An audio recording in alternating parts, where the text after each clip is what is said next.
हो जाइए सब। जय जिनेन्द्र सभी को। जय जिनेन्द्र। अपना गीता विज्ञान पाठमाला भाग 1 का लेसन नंबर 4 सट आवश्यक चल रहा है। जी। मंडलम भगवान वीरो मंडलम गौतमो गणि मंडलम कुंद कुंदाद्यो जैन धर्मोस्तु मंडलम। सट आना 6 आवश्यक कंपलसरी करने योग्य कार्य। तो ये गृहस्थों के करने योग्य कंपलसरी कार्य क्या है, यानी हमारे तुम्हारे लिए कौन कौन से कार्य कंपलसरी करने चाहिए। जैसे स्कूल में भी हम जाते हैं, हमारे बच्चों को सिखाते हैं, हमें भी सिखाते थे।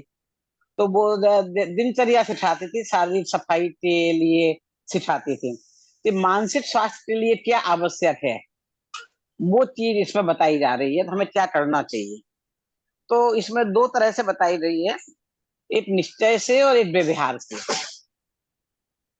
निश्चय का स्वरूप जो है वो वास्तविक स्वरूप है, व्यवहार से मतलब वो कहा जाता है नहीं। तो निश्चय के साथ जो चीजें होती हैं उसे व्यवहार से कहा जाता है। एक तो मोटा सा जैसे निश्चय व्यवहार आपका लेसन भी आएगा। जैसे कि प्लास्टिक के डब्बे को प्लास्टिक का बोलना वो निश्चय, लेकिन और सब में चीनी रखी है उसके संयोग से उसे चीनी का डब्बा बोलना वो व्यवहार। मतलब वो चीनी का डब्बा है नहीं, मतलब चीनी से निर्मित नहीं है, पर चूंकि चीनी उसमें रखी हुई है इसलिए वो चीनी का डब्बा कहलाता है। तो कंपलसरी कार्य तो जो हम जो कर रहे हैं निश्चय से आवश्यक है वो है। तो वो करते हैं तो कुछ चीजें कंपलसरी हो जाती हैं। जैसे मेरा ध्यान मुद्रा में बैठिए, अपने बारे में विचार कीजिए। तो जब अपने बारे में चिंतन मनन कर रहे हैं तो फिर हम अ, खाने पीने के बारे में नहीं सोच रहे हैं, खेलने कूदने के बारे में नहीं सोच रहे हैं, घूमने फिरने के बारे में नहीं सोच रहे हैं, लड़ने के बारे में नहीं सोच रहे हैं। तो हमने आपको बांध दिया, 10 नेगेटिव नहीं बताया, एक पॉजिटिव बताया कि आपको अपने बारे में सोचना है। तो 4 नेगेटिव नहीं कर रहे हैं। जैसे बच्चा है तो बच्चे से हम बोल रहे वो खेल रहा था, खेलो मत। वो खेलना बंद कर देगा और टीवी देखना शुरू कर देगा। टीवी मत देखो, तो टीवी देखना बंद कर देगा और कैरम पे बैठ जाएगा। अब आप ये मत बोल रहे ये मत करो ये मत करो, तो आप तो ये बोलो करना चाहते पहले होमवर्क कर ले फिर तुझे जो करना होगा। हमने कहा ये मत करो, तब मम्मी आप तो हर चीज को ना बोल रहे हो। तो निश्चय आवश्यक वो है आत्म ध्यान आत्मलीनता है। तो निश्चय का स्वरूप सब में समान रहेगा, ये बात हमें समझना। वो आप जो दूसरी किताबें भी पढ़े थे सब जगह, आने 5 सालों में जब निश्चय का स्वरूप आएगा उसमें एक ही चीज आएगी। धर्म के 10 लक्षण पढ़ोगे तो निश्चय का स्वरूप है आत्मलीनता। इसकी भी निश्चय की डेफिनेशन आपको याद करना बहुत आसान है, सब शिक्षाओं की एक कॉमन ही निश्चय है। व्यवहार में डिफरेंस हो जाएंगे। जैसे ये हमारे ये मेरे भाई है, मम्मी है, पापा है, बहन है। अब कजिन की सबसे लंबी चौड़ी लिस्ट है, चाचा के भाई है, मामा के भाई है, बुआ के भाई है, ताऊ के भाई है। इंग्लिश में सिस्टम है कजिन, तो सबको उसमें समाहित कर लिया। तो निश्चय में तो एक है और व्यवहार में भेद है। तो ये आवश्यक कार्य करने में क्यों है, हम क्यों करें तपस्या कार्य। आपको तकलीफ हो रही है, दुख हो रहा है, दुख से बचना है, तो ये कार्य करना जरूरी है सुखी होने के लिए। तो सबसे पहले उपाय क्या बताया, आत्मा को समझकर उसमें लीन होना ही सच्चा उपाय है। आत्मा को समझकर मतलब हम कौन है, आत्मा। फिर शुरू से लेकर बाल उत्पाद भाग 1 से पहला लेसन नमोकार मंत्र पढ़ा हमने। तो उसमें भी जीव अजीब की बात आई, पंच परमेष्टि में भी जीव की बात आई, दुखी होने की बात आई, सच्चे सुख प्राप्ति का उपाय आया। फिर जीव अजीब लेसन में भी वही आया, फिर आत्मा परमात्मा के लेसन में भी वही बात आई। तो हम सब चीजें किसकी ओर बढ़ रहे हैं, दुख दूर करने का और सुख प्राप्त करने के उपाय की ओर बढ़ रहे हैं। तो देखो हमारे घर के खाने में भोजन में 4-5 चीजें हैं, दाल है, चावल है, घी, तेल, शक्कर, नमक और मसाले। अब इन्हीं को घुमा फिरा के हम इतने सारे व्यंजन बना लेते हैं। वो चने की दाल, उड़द की दाल है और चावल है। उसी मात्रा में आगे पीछे कर दिया तो उसी से इडली बना लिया, उसी से ढोकला बना लिया, उसी से डोसा बना लिया, फिर भरवा डोसा, मतलब है ना वही चीज है खाने में। दाल चने की दाल है, उसी से पतले सेव, मोटे सेव, फाफड़ा, ये चीज है वो चीज है, कटौड़ी, मतलब। तो यहाँ पर भी चीज तो वही है, काम तो इतना ही सही करना है, एक लाइन का। अब इसको पाने में हम कब कैसे कहाँ पाते कैसे समझ में आता है, तो तब यहाँ से पकड़ो, यहाँ से पकड़ो, घुमा फिरा के समझाना तो उन्हें वही है। चाहे बालू भाग एक दो से समझो, चाहे समझदार से समझो। तो जिसने आत्मा का स्वरूप समझ लिया, मतलब अपना स्वरूप समझ लिया, समझकर उसमें लीन हो गया, उसने वो सारी चीजें पार कर ली। और जब तक का आत्मा का सही स्वरूप समझा नहीं तो उसमें लीन कैसे होंगे। तो स्वरूप समझना जरूरी है, तो ये बात इसमें बताई गई है।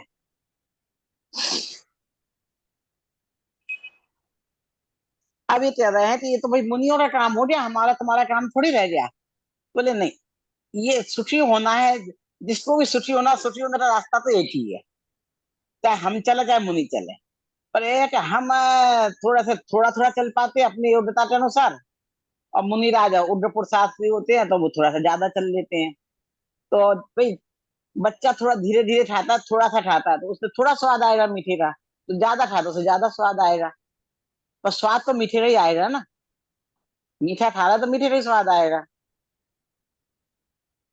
तो इस तरह से इन्होंने दो तरह के बताए कि सम्यक दृष्टि से आवश्यक आंशिक शुद्धि रूप निश्चय आवश्यक के साथ साथ जो शुभ विठल पाते हैं उन्हें व्यवहार आवश्यक कहते हैं। तो देखो इन्होंने सम्यक दृष्टि श्रावक जोड़ दिया, तो सम्यक दृष्टि श्रावक है तो उसको निश्चय आवश्यक हो ही गया। तो सम्यक दर्शन होता है आत्मा के अनुभव से, तो उसके साथ उसका जो बाह्य आचरण है वो व्यवहार आवश्यक में गिना जाता है। तो इसका मतलब मिथ्या दृष्टि का व्यवहार आचरण अब वो व्यवहार आवश्यक नहीं है।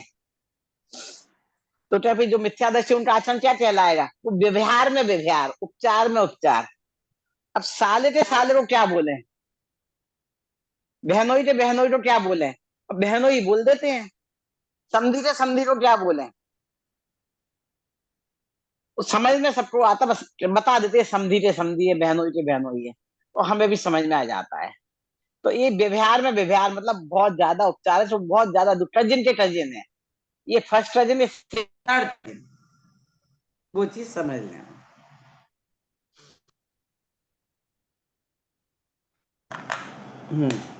अब छह आवश्यक बताए, देव पूजा, रूप आसना, स्वाध्याय, संगीत।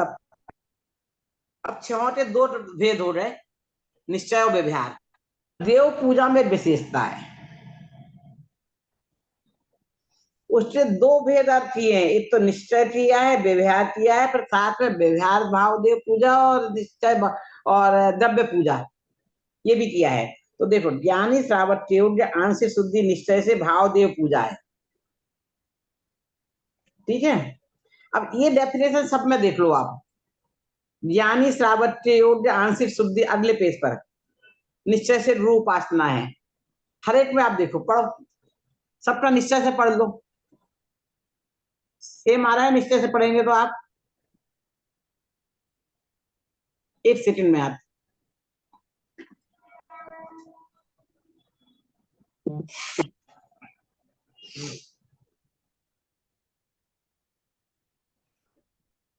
हाँ। तो निश्चय की डेफिनेशन सबको याद हो रही। अब व्यवहार में जाते हैं। अब निश्चय भाव को देव पूजा और व्यवहार भाव से भाव देव पूजा, तो दो भेद हो रहे। ये तो सब में निश्चय रूपासना, व्यवहार रूपासना। तो व्यवहार से भाव देव पूजा क्या है, सच्चे देव का स्वरूप समझकर उनके गुणों का स्तवन ही व्यवहार से भाव देव पूजा है। तो हमें समझना है। अब हम पूजा कैसे समझते हैं, हम वो बोलते हैं कि हम पूजा करने जा रहे हैं। तो अभी हमने जो देव स्तुति का अर्थ समझा था, तो हमने समझा था कि हम भाव देव पूजा कर रहे हैं, माना था किसी ने कि भाव देव पूजा हो रही हमारी, नहीं। अब पूजा से हम क्या समझते हैं कि मंदिर में जाएंगे, फिर इस वो पूजा बोलेंगे जो लिखी हुई है, फिर वो चढ़ाएंगे, वो हम पूजा समझ रहे हैं। और यदि हम बिना अर्थ समझे वो कर रहे हैं तो भाव देव पूजा नहीं हुई, ओनली द्रव्य पूजा हुई। तो जो हम मंदिर में जाके कर रहे हैं, वो चढ़ा रहे हैं, अरे अच्छा तो अरे वो तो द्रव्य पूजा है। और व्यवहार भाव देव पूजा ये है, तो हम तो सच्चे देव का स्वरूप समझना है, उनके और फिर उनके गुणों का जो स्थिति कर रहे हैं, जो हम बोल रहे हैं गुणों की स्थिति, वो व्यवहार भाव देव पूजा है। फिर जब हम गुणों का स्तवन करते हुए, जो उच्चारण करते हुए जो अष्टद्रव्य चढ़ाते हैं विधि पूर्वक, अक्षत जल चंदन अक्षत, वो है द्रव्य पूजा। ये पूजा में निश्चय भाव दे पूजा, व्यवहार भाव दे पूजा और द्रव्य पूजा। क्लियर? अब गुरु उपासना निश्चय की तो सबको समझ में आ रही। अब देव पूजा गुरु उपासना में क्या अंतर है? वो सच्चे देव के गुणों का स्तवन किया तो देव पूजा हो रही, अंतर में निश्चय में तो आत्मा में लीन हो रहा है। अब व्यवहार में बाहर में आए तो बाहर में हम अनेक क्रियाएं कर रहे हैं। तो जब निश्चय से बच्चा पढ़ रहा है तब क्या कर रहा है? पढ़ रहा है। थोड़े बच्चे और बदमाश होते हैं, थोड़े बड़े हो जाते हैं, तो हमने कहा जा पढ़ ले, तो वो उठाया और स्टोरी बुक पढ़ना शुरू कर दिया। मैं पढ़ रहा हूं ना, आपने पढ़ना बोला, तो हम उसे कहेंगे नहीं, पहले अपना कंप्लीट करो, होमवर्क करो, और जो लर्निंग है वो पूरा करो, फिर करेंगे। तो उसके लिए और बोलना पड़ता है ऐसे। तो ऐसे ही अब यहाँ पे हमने यहाँ देव पूजा की है, अब गुरु के गुणों का स्तवन कर रहे हैं, तो वो देव पूजा कहलाएगी, वो गुरु का स्तवन हो जाएगा। ठीक है ना? अंदर में तो सेम भाव है, बाहर में अब पढ़ रहा है, तो बेटा क्या पढ़ रहा है?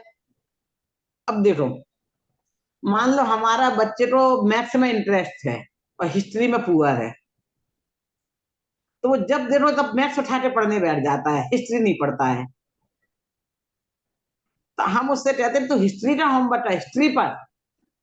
तो वो अपने पसंद का हिंदी हिस्ट्री और वो पढ़ने, स्कूल का तो पढ़ रहा है पर मैथ्स पढ़ रहा है। अच्छा, किसी को मैथ्स में इंटरेस्ट नहीं है, हिस्ट्री में है, तो वो मैथ्स पढ़ते ही नहीं, हिस्ट्री पढ़ने बैठ जाता है। तो जो इंटरेस्ट है उसे हम पढ़ने के लिए फोर्स नहीं करते, वो तो वो अपने आप करता है, रुचि का विषय है। जिसमें मार्क्स कमा रहे हैं उसके लिए हम कहते हैं नहीं बेटा, अभी आज उसका कल उसका पेपर है पर वो पढ़ो। कल हिस्ट्री का पेपर पर वो मैथ्स पढ़ने बैठेगा, चलेगा क्या? क्योंकि उसे पढ़ना भी जरूरी नहीं, तो फेल हो जाएगा। तो जब वो देव की स्तवन कर रहा है तो देव पूजा हुए, जब गुरु का उपासना कर रहा है तो गुरु का, अब देव का सच्चा स्वरूप समझा है तो गुरु का स्वरूप भी समझना है। तो हमारे देश का गुरु लेसन भी आया था, आपको इसमें आया कि आगे आने वाला है? नहीं तो अगले आगे आएगा। तो देशा गुरु का स्वरूप भी हम आपको समझाएंगे क्या है। तो गुरु भी अनेक प्रकार के होते हैं, हाँ, गुरु भी अनेक प्रकार के होते हैं। स्कूल वाले जो गुरु है वे विद्या गुरु है, तो यहाँ सच्चे गुरु कौन से हैं उसकी डेफिनेशन हमें समझना, फिर उनकी उपासना करना, वो विद्या गुरु उपासना है। तो अनंत तो सिद्ध कौन है? जब पंच परमेश्वरी में हमने पढ़े थे, अनंत तो सिद्ध है देव, आचार्य उपाध्याय और साधु है गुरु। गुरु। ठीक है, लेकिन अनंत को भी परम गुरु कहा जाता है। तो अनंत भगवान देव में शामिल भी है और गुरु में भी शामिल है, क्योंकि उनका उपदेश होता है ना तीर्थंकर अनंतों का, तो वो उन्हें परम गुरु भी कहते हैं। ठीक, तो अब देव और गुरु हो गए, देव पूजा में देव आ गए और गुरु उपासना में गुरु आ गए, पंच परमेश्वरी पूरी अपन ने आ गए जो पड़े हुए थे। अब स्वाध्याय, जो देव और तीर्थंकर अनंत देव की जो वाणी है, जो उनसे परंपरा से चली आई, आज हमें लिखित रूप में उपलब्ध है, वो शास्त्र स्वाध्याय है। तो उनका जो पढ़ना निश्चय से स्वाध्याय, तो वही आत्मलीनता, और व्यवहार में हमें तत्व का निरूपण करने वाले शास्त्रों का अध्ययन मनन व्यवहार स्वाध्याय है। आप लोगों के मन में प्रश्न उठता नहीं उठता, पर मेरे मन में बचपन में छोटे में बहुत ऐसे प्रश्न उठा करते थे, तो आप भी ऐसे प्रश्न पूछ सकते हैं। तो अभी मैं ही बता देती हूँ, यदि आप नहीं पूछ रहे हैं तो, कि हम हमें कैसे पता चलेगा ये सच्चे शास्त्र हैं? वो स्टोरी की बुक हमें पढ़ रहे हैं, आदिनाथ की कहानी और इनकी, और शास्त्र पढ़ रहे हैं, सब चीजें, और वो स्टोरी बुक हमें स्कूल, तो किसी पुण्य प्रारंभ को कैसे पता चल जाता है कि मैं स्टोरी बुक मतलब धर्म की स्टोरी बुक पढ़ रही हूँ, स्कूल की स्टोरी बुक या चंदा मामा पढ़ रही हूँ? तो चंदा मामा पढ़ने में पाप प्रबंध हो गया, ऐसे पुण्य हो गया, क्या अंतर है? स्वाध्याय में क्या शामिल होगा, कौन सा शामिल होगा, क्यों नहीं होगा? समझ में आया मेरे प्रश्न? समझ में आया आप? अने हम टीवी का सीरियल देख रहे हैं, स्टोरी देख रहे हैं, तो टीवी में धर्म के वो पंचकल्याण देख रहे हैं तो हमें पुण्य का बंध हो रहा है, और टीवी में हमें सीरियल देख रहे हैं तो हमें पाप का बंध हो रहा है, ऐसा क्यों? और कर्म को कैसे पता चल जाता? उन्हें क्या हम तो उन्हें चकमा दे देंगे? दे सकते हैं चकमा? इधर ये बात है, हम जैसी चीज देखते हैं हमारे वैसे भाव होते हैं। तो उसकी पहचान का चिन्ह बताया कि जो स्टोरी में वीतरागता का पोषण हो, वीतरागता का पोषण हो एने में, वो स्टोरी तो धर्म का तत्व का है, पुण्य का बंध का कारण है, और जिसमें राग का पोषण हो, हिंसा का पोषण हो, वो बंध का कारण है। तो हम जो देखते हैं उससे प्रभावित होते हैं। अब कहानी लगभग समान ही रहती है, जैसे कि आत्मा के संबंध में चर्चा देखो सब धर्मों में समान है। हमें किसी एक विशेष का नाम नहीं लेना चाहते, जो पढ़े समझ में आ जाएगा। कुछ कहते समय सार में और उसका उपदेश समान है, गीता का उपदेश समान है, दोनों एक सी बात है। आप पूरा पढ़ोगे तो एक सही लगेगा, पर अंत में निष्कर्ष देखो क्या है। जैन दर्शन कहता है सब कुछ निश्चित है, आत्मा अजर है, अमर है, मरती नहीं है, अनादि से अनंत काल तक रहेगी। गीता में भी श्री कृष्ण जी ने यही उपदेश दिया है कि आत्मा अजर है, अमर है, मरती नहीं है, और भविष्य काल की सब बातें निश्चित है। मुंह खोल के उन्होंने दिखा दिया, देखो 18 दिन बाद सब मरे पड़े हैं। पर अंत में क्या कहते, इसलिए हे अर्जुन तू बिंदास होकर सबको मार। वो कहते हैं कि युद्ध का मैदान था, वैसे आप सबको पता होगा, नहीं होता तो मोटा मोटा बता, युद्ध के मैदान में था और अर्जुन को मोह उत्पन्न हो गया। हम कहते हैं वैराग्य उत्पन्न हुआ, तो अर्जुन को मोह उत्पन्न हुआ, क्या ये सब मेरे भाई बंद हैं, इनको मार के मैंने राज्य लिया तो क्या फायदा, मैं व्यर्थ में क्यों मारूं राज्य के लिए?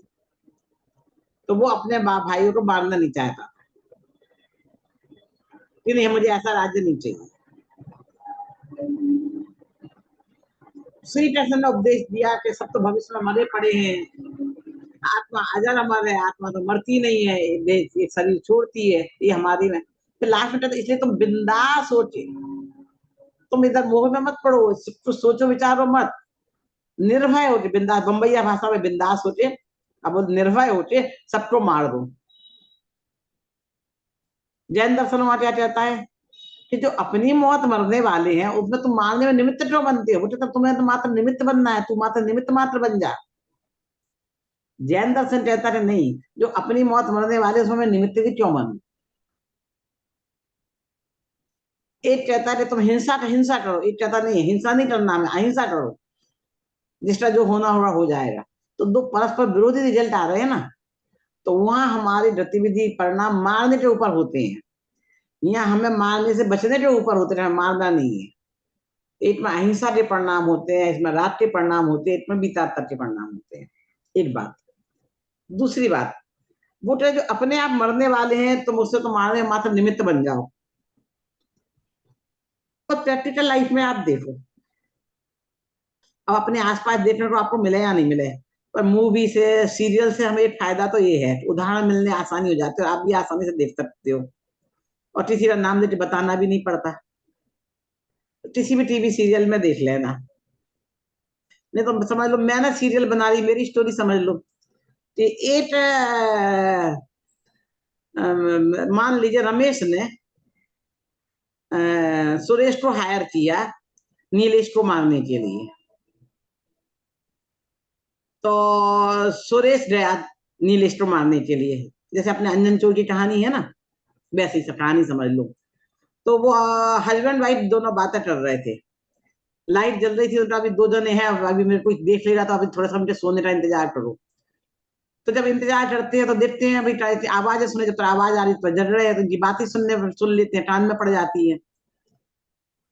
तो उसकी पत्नी रो रही थी और उसका पति उसे समझा रहा था, जिसके मारने की सुपारी दी थी कि ठीक है शरीर तो आना जाना है, ठीक है मैंने तुम्हारी सब व्यवस्था कर दी, तो कोई प्रॉब्लम नहीं है।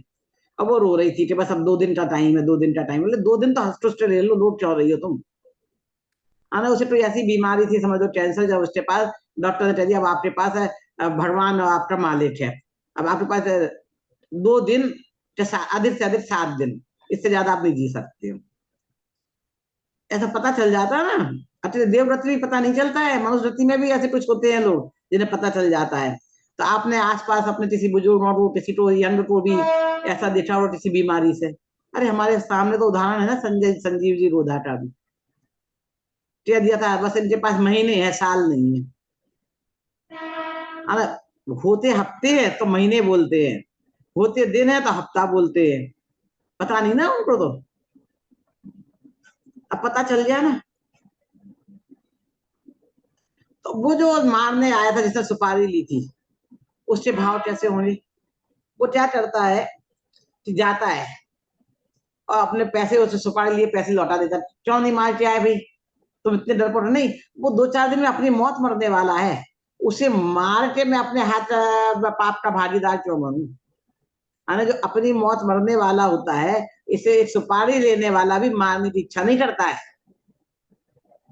उसे मार के मैं क्यों फांसी पे चढ़ू, मैं क्यों पाप का भागीदार बनूं? आपका भागीदार तो बनता ना लंबा जीता तो भी, पर जो 2 दिन में मरने वाला है उसे मारने की भाव उसे समाप्त हो जाते हैं। नहीं, इसको 2 दिन जी लेने दो। होता है कि नहीं ऐसी चीजें? तो हम कह रहे नहीं, वो 18 दिन बाद मरने वाले हैं, तू तो मात्र निमित्त बन जा। जैन दर्शन में ऐसा उपदेश नहीं। तो जहां वो उपदेश है तो हमारे वैसे भाव होते हैं। इसलिए जहां बीतराग का उपदेश है, ये कहानी से पुण्य का बंध क्यों होता है, वो कहानी से पाप का बंध क्यों होता है, कौन से शास्त्र पढ़ने जिसमें बीतरागता के पोषक हो? तो कहते हैं बीतरागता की पोषक ही जिनवाणी कहलाती है, यह मुक्ति का मार्ग निरंतर जो हमको दिखलाती है। क्लियर? तो उससे हमारी शास्त्र की पहचान होगी। ऐसे शास्त्रों का अध्ययन मनन करना, जिनसे राग बढ़े, हिंसा बढ़े। कहते हैं ना, अपने बच्चों को मारने पीटने वाली मूवी मत दिखाओ। अभी वैज्ञानिकों ने सोच खोज की है, मैंने पेपर की कटिंग भी रखी थी कि जो 5 मिनट का सीरियल देखना मारने पीटने का, तो बहुत हिंसक उनके परिणाम हो जाते हैं बच्चों के। निरंतर वो देखते रहे तो बच्चे ऐसे हो जाते हैं कि 15 साल के बच्चे, 12 साल के बच्चे अपने छोटी बात अपनी माँ की मर्डर कर देते हैं। धर्म के संस्कार हो ना, और वो हिंसक हिंसक मूवी वगैरह देखते रहे, तो जो आजकल आत्महत्या करना, हत्या करना कम उम्र में, उसी का परिणाम है। तो वो चीज है। तो बीतारता की बात होती थी, जब बीतारता की बात सुनते हैं तो 11 वर्ष में आचार्य कुंद ने मुनि दीक्षा ले ली थी। एक 11 वर्ष का बालक मुनि दीक्षा ले रहा है तो उसे कैसे संस्कार मिले होंगे? एक 11 वर्ष का बालक अपनी माँ को मार रहा है, जो बच्चे माँ से सबसे ज्यादा प्यार करते हैं उसे। तो दोनों के संस्कारों का फर्क है ना। पेट से तो मारना और मुनि दीक्षा लेने का भाव सीखते आए नहीं थी। तो ये हमें शास्त्र इसलिए स्वाध्याय जरूरी है, सही शास्त्रों का स्वाध्याय जरूरी है। अभी तो स्वाध्याय की बात, देव शास्त्र गुरु 3 की बात होगी। तो इनका स्वरूप जाना, उनको हमने समझा, अध्ययन किया। अब आते तो कुछ जानो तो अपने जीवन में भी तो उतारो कुछ। जानना ज्ञान हुआ, सब भरोसा किया, अब आपको जीवन में उतारना है। आने आपका आपकी जो प्रवृत्ति मन वचन काया की बिंदास है, उसमें थोड़ा सा संयम नियम का पालन करो। ठीक है ना? हमें संयम से रहना, नियम से रहना है। तो तीसरा है निश्चय संयम, तो आत्मा में लीनता है। और फिर व्यवहार संयम। तो व्यवहार संयम में क्या आएगा कि जो हम शुभ अशुभ इच्छाएं कर रहे हैं, पंचेंद्रियों के विषयों की इच्छाओं का निरोध होना चाहिए। इच्छाओं का निरोध होगा तो अंदर में हमारे वैसे भाव उत्पन्न होंगे। जैसे खाने की इच्छा है तो खाने की इच्छा का निरोध करो, देखने की इच्छा तो देखने की इच्छा का निरोध करो। तो पंचेंद्रियों की देखें, घूमने की इच्छा, घूमने की इच्छा का निरोध करो। तो इच्छाओं का निरोध हुआ तो वो तप हो गया। तो रसना इंद्रिय का निरोध किया तो अनशन, एकासन, उपवास हुए हमारे, तो वो स्वभाव में आ जाते हैं। ठीक है? अब ज्ञानी श्रावक आंशिक शुद्धि निश्चय से अपने को शुद्धता का दान की बात, जब भी दान की बात आती है तो हमें लगता है कि दान तो दूसरे को दिया जाता है। दान में 2 चीजें होनी जरूरी है, मैं किसी को दूं और लेने वाला हो तो हम दे। मुझे तो लोग कपड़े बहुत देने हैं, बहुत सारे पुराने कपड़े लेने को तैयार नहीं, क्या कर? तो दान में दो चीज रखते हैं, तो ये कहते नहीं दूसरों को दे रही है दान, दूसरों को दे रही तो बात है ही, वो व्यवहार दान है। निश्चय तो आप अपने आप को दान दो, इसका कि आपके जो शुभ अशुभ भाव हो रहे हैं उन्हें छोड़ के अपने आप को शुद्धता का दान, आने शुद्ध भाव में लो, निश्चय दान करो। और व्यवहार से दान, व्यवहार से इसलिए 100 के अनुग्रह के लिए, पर का अनुग्रह तो समझ में आता है, स्वयं का अनुग्रह क्या होता है, उसमें अपना उपकार क्या है। तो दादा डॉक्टर हुक्मचंद भारत इसके लिए बोलते थे, दया कैसे कहते हैं कि दूसरे का दुख देखकर हमारे दिल में जो दर्द उत्पन्न हुआ है, उस दर्द को दूर करने के लिए जो हमारी प्रवृत्ति है उसे दया कहते हैं। समझ में आया नहीं आया? थोड़ा सा टेक्निकल भाषा हो गई। तो जैसे हमने एक अंधे को, भिखारी को, लूले लंगड़े को, वृद्ध को देखा, दूसरे के दर्द देखा और देखकर उसके दर्द को देखा, तो दूसरे के दर्द को देखकर हमारे दिल में दर्द उत्पन्न हुआ है, तो हमने उसका दर्द दूर करने के लिए उसे पैसे नहीं दिए, अपने दिल में जो दर्द उत्पन्न हुआ उसे दूर करने के लिए उसे पैसे दिए। तो सौ पे अनुग्रह किया है, क्योंकि आपने पहले 50 पैसे 1 रुपए देते थे, 5 रुपए 10 रुपए देंगे ज्यादा, तो 5 रुपए और 10 रुपए देने से उससे दुख समाप्त हो जाएंगे क्या? लाखों तो देता नहीं है कोई भिखारियों को। तो वो तो उस समय देखा हमें। अब आजकल तो जो आ रहे हैं ना कि भीख मांगने के लिए अंधा बना देते हैं, एक वृद्ध छोड़ दो, वृद्ध बना नहीं सकते किसी को, तो वृद्ध है और वो मान रहा है और फिर उसमें अपाहिज भी है, तो फिर तो कहना ही क्या है। अगर वृद्ध आकर मान रहा है तो देखो वृद्ध का स्वाभिमान बहुत होता है, पर क्या करें। तो इसका मतलब घर वालों ने छोड़ दिया, घर में कोई है नहीं, बच्चे या तो है नहीं है भी तो उधर अपना नहीं रहे, तो वृद्ध को तो आप दे दो। तो बच्चा है लुंगड़ लग रहा है तो आज तो पहले तो दया से देते, अब नहीं देते हैं।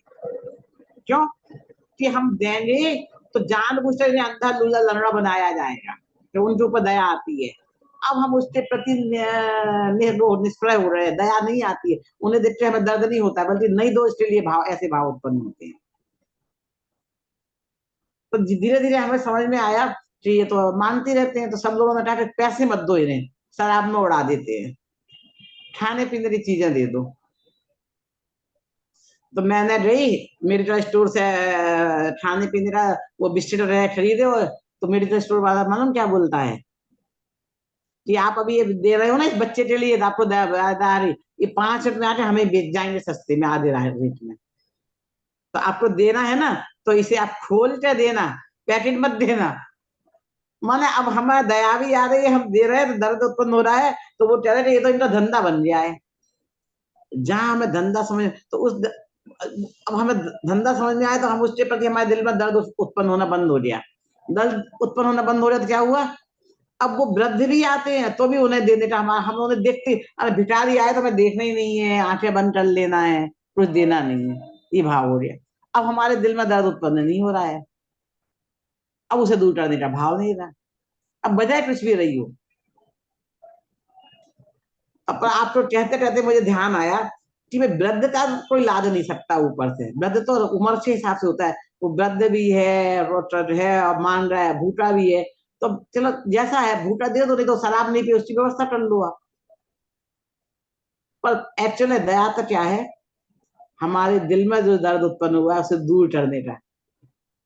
अब जो भिखारी मानते ना पैसे यंग है, उनसे कहो तुम आओ हम काम करो, तुम हमारा हम तुम्हें पैसे देते हैं, वो तुमसे भीख नहीं मांगे चले जाएंगे। आपको तो एक सूटकेस उठाना है, चल तू सूटकेस उठा के घर तक रख दे, मैं तुझे 10 रुपए देता हूँ, 20 रुपए देते हैं, चलो 10 से 20 देंगे।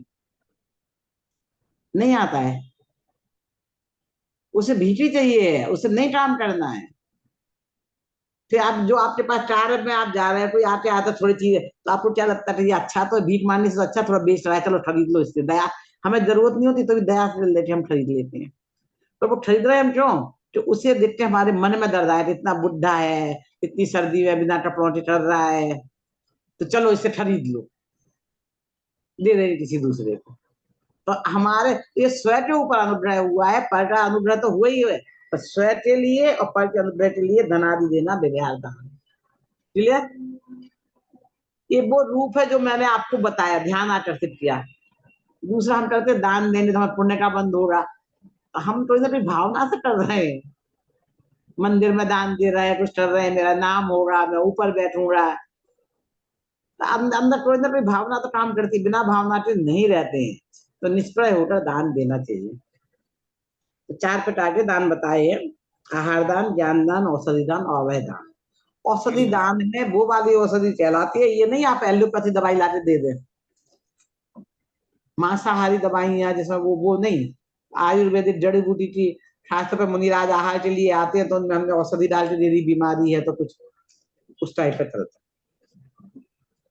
अब नीचे निश्चय और व्यवहार आवश्यक में अंतर है, तो इसका अंतर है ना, अपन 3-4 अंतर है, इसे मैंने वो गाइड में आमने सामने दे रखे हैं, तो उसमें से पढ़ लेंगे। तो इस तरह से ये हमारे, जैसे निश्चय आवश्यक तो शुद्ध धर्म पढ़ना चाहिए, उससे बंध का अभाव होता है, और व्यवहार आवश्यक बंध का कारण है, तो एकदम अपोजिट हो जाए, पुण्य बंध का कारण है, तो उससे संसार में रहेंगे, उससे बंध का अभाव होगा तो संसार से मुक्ति मिलेगी। तो देव पूजन आदि का भाव अज्ञानी पे भी होता है, और उसके भावों के अनुसार उसे पुण्य का बंध भी होता है। ये 6 आवश्यक कर्तव्य हैं। तो सबसे पहले पुरुषार्थ हमारा निश्चय आवश्यक की ओर होना चाहिए, उसके साथ हमारी जो भी बाह्य क्रिया होगी वो विधान आवश्यक में चली जाएगी, कहलाएगी। क्लियर? ये जो हम मंदिरों में बोलियां लेते हैं, ये कौन से दान में आएंगी या दान में नहीं आएंगी? इनमें से तो किसी दान में नहीं है, पर बोलिया जब मंदिर के दान में चली जाती है, तो ये तो अब तरीके आ गए हैं दान देने के। तो एक्चुअली में तो यही था, मुनिराजों को आहार दान देना, मुनिराज जो हमें देते वो ज्ञान दान है, औषधि और अभय। बाकी ये तो हमने उसके अब तरीके आ गए हैं दान देने के, क्योंकि ये चीजें तो फायदा नहीं और पैसा चाहिए है। तो पर वो आपका करने के पीछे क्या भावना है, मंदिर बनवाना है, आपकी शुद्ध भावना यही है, कोई यश की और दूसरी कामना नहीं, तो पुण्य का बंध तो होता है। पर नहीं, इन आजकल चारों में तो से जैसे दान में कि नहीं आता। अभिषेक करने जा रहे हैं, तो जो पहला मतलब अभिषेक करेगा उसका भी बोलिया है। अब ये तो सब लोगों ने रास्ते निकाल लिए है, पैसा मंदिर के लिए पैसे ले दीजिए, लोग उसके बहाने देने लगे हैं, तो लोग उसके बहाने लेने लगे हैं। पर देखो इसमें दान में कहीं पैसा दान नहीं है, तो यदि यदि पैसों से ही दान होगा तो फिर गरीब तो दान कर ही नहीं कर पाएगा, पैसे वालों के हो जाएंगे ये चीजें, ये तो सब सबके लिए होनी चाहिए ना। समझ में आई बात? तो इसलिए इसमें ऐसा कोई चीज नहीं है जो आपके हो, जैसे मुनिराज हम आते हैं तो अपना हल्दी, वो जो दवाइयां नहीं होती है, जैसे काली मिर्च का काढ़ा बना दिया, कर दिया उनके भोजन में, वही औषधि देते हैं। तो अभी जैसे कि कोई आप उपदेश दे रहे हैं, पढ़ा रहे हैं, और पैसे नहीं ले रहे हैं, पैसे लेके कर रहे बाद, तो वो अब उसे आप ज्ञान दान समझ रहे हो, मानते हैं कि दान कर रहे हैं कुछ? हमने तो पैसे पैसे का दान जिसका नाम कहीं नहीं है, वही दान सबसे बड़ा दान हो गया, और उनको ऊंची स्टेज पे बिठा लेते हैं। इन चारों दानों में सबसे बड़ा दान कौन सा है? सब बराबरी के है, सब बड़ा छोटा क्या है, और बड़ा मानना भी आप लोग तो ज्ञान दान को मानो, जी। उससे नॉलेज होगी ना, उससे भव भव यदि हमें मानना है तो ज्ञान है, उससे सब चीजें समझ में आती हैं। जी। और बाकी तो हम किसी को अभयदान कहाँ दे कर सकते हैं, उसकी आयु हो रही तो हम अपने मारने का भाव विकल्प ना करें, उसकी आयु आई तो मारा जाएगा, आयु नहीं तो बची जाएगा, हमने मारने का विकल्प किया, आयु शेष है तो बच जाएगा, है ना? तो बाकी काम तो दान तो कह देते हैं, ज्ञान ऐसा है जो हमने समझा, समझ में आया तो जीवन बदल जाता है। चलिए अब आप वो प्रेस्ट ऑफ शिक्षण गाइड जिसके मैम पास है सेल्फ स्टडी, उसमें से रीडिंग कर लीजिए, इस पे जो पॉइंट है। मैम अभयदान को थोड़ा सा डिटेल में बता पाएंगे? ये है जो हम जैसे घर में हम क्या कर रहे हैं, चूहे मारने की दवाई लाई डाल दी, टॉटूस मारने की दवाई डाल दी, हम मार रहे हैं ना, तो हम उन्हें आप ये नहीं कर घर में सफाई करो, पर उससे तरीके हैं बच्चे, चूहे तो दवाई डाल के मारो, से चूहेदानी से भगा दो आप बाहर, मच्छर को सीधा हमारे से मच्छरदानी लगा लो, तो जीवों को हमने मारा नहीं, तो हमने उन्हें दे दिया कि मेरे वजह से उन्हें तकलीफ ना हो किसी भी। जी।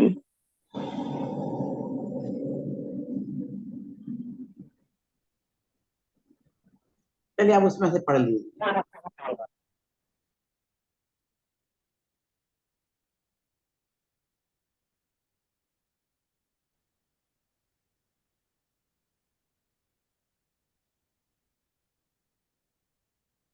इसके पास कौन सा है?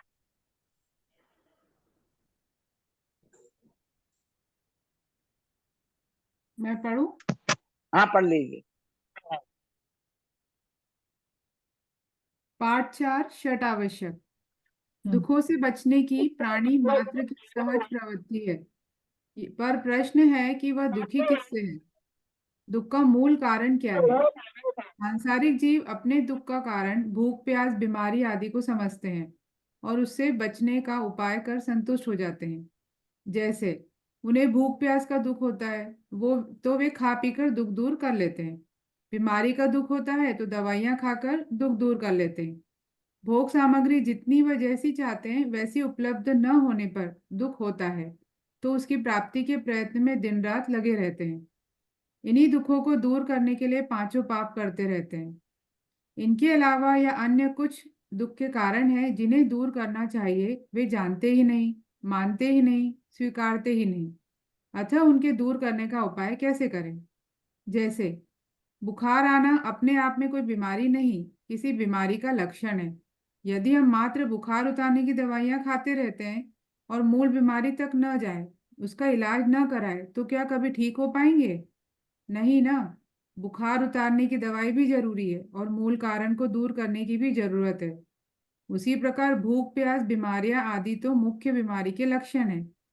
शास्त्रों में मूल बीमारी पकड़कर उनको दूर करने का उपाय बताया जाता है। वे उपाय ही दुख से बचने के सच्चे उपाय हैं। वही निश्चय से आवश्यक करने योग्य कार्य है। सांसारिक सभी दुखों से बचने के लिए आत्मा को समझकर लीन होना ही सच्चा उपाय है और यही निश्चय से आवश्यक कर्तव्य है। निश्चय आवश्यक के साथ आने वाले शुभ विकल्प व्यवहार से आवश्यक है। ये 6 होते हैं: देव पूजा, गुरु उपासना, स्वाध्याय, संयम, तप, ध्यान। इनके भेद प्रभेदों को निम्न चार्ट द्वारा समझा जा सकता है। चार्ट पढ़ना है मैम? ये बाप रे, हाँ पढ़ लीजिए। हाँ एक मिनट।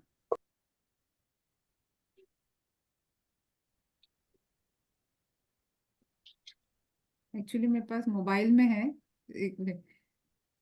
अतुल जी आपके पास है क्या? ये मेरे पास एक्चुअली मोबाइल में है गाइड। नहीं नहीं, मैं पढ़ लेता हूँ। जैसे कि जो चार्ट को पढ़ रहा हूँ, तो हाँ आप इसमें पढ़ लीजिए। इसमें कुल 6 लिखे हैं, पहली लाइन खींच के। देव पूजा, गुरु उपासना, स्वाध्याय, संयम, तप और दान। फिर देव पूजा के नीचे है निश्चय पूजा, भाव पूजा। और दूसरा है व्यवहार पूजा। व्यवहार पूजा में भी भाव पूजा और द्रव्य पूजा। फिर दूसरा गुरु उपासना। गुरु उपासना में 2 पाठ हैं, निश्चय गुरु उपासना और व्यवहार गुरु उपासना। स्वाध्याय में 2 पाठ हैं, निश्चय स्वाध्याय, व्यवहार स्वाध्याय। संयम में भी 2 हैं, निश्चय संयम, व्यवहार संयम।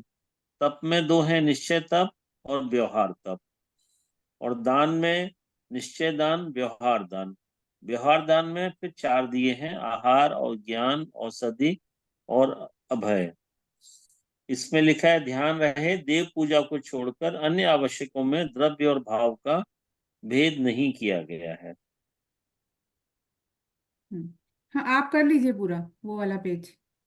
अच्छा, उक्त उक्त भेदों को देखकर स्पष्ट है कि देव पूजा को छोड़कर अन्य आवश्यकों में द्रव्य और भाव का भेद नहीं किया गया है।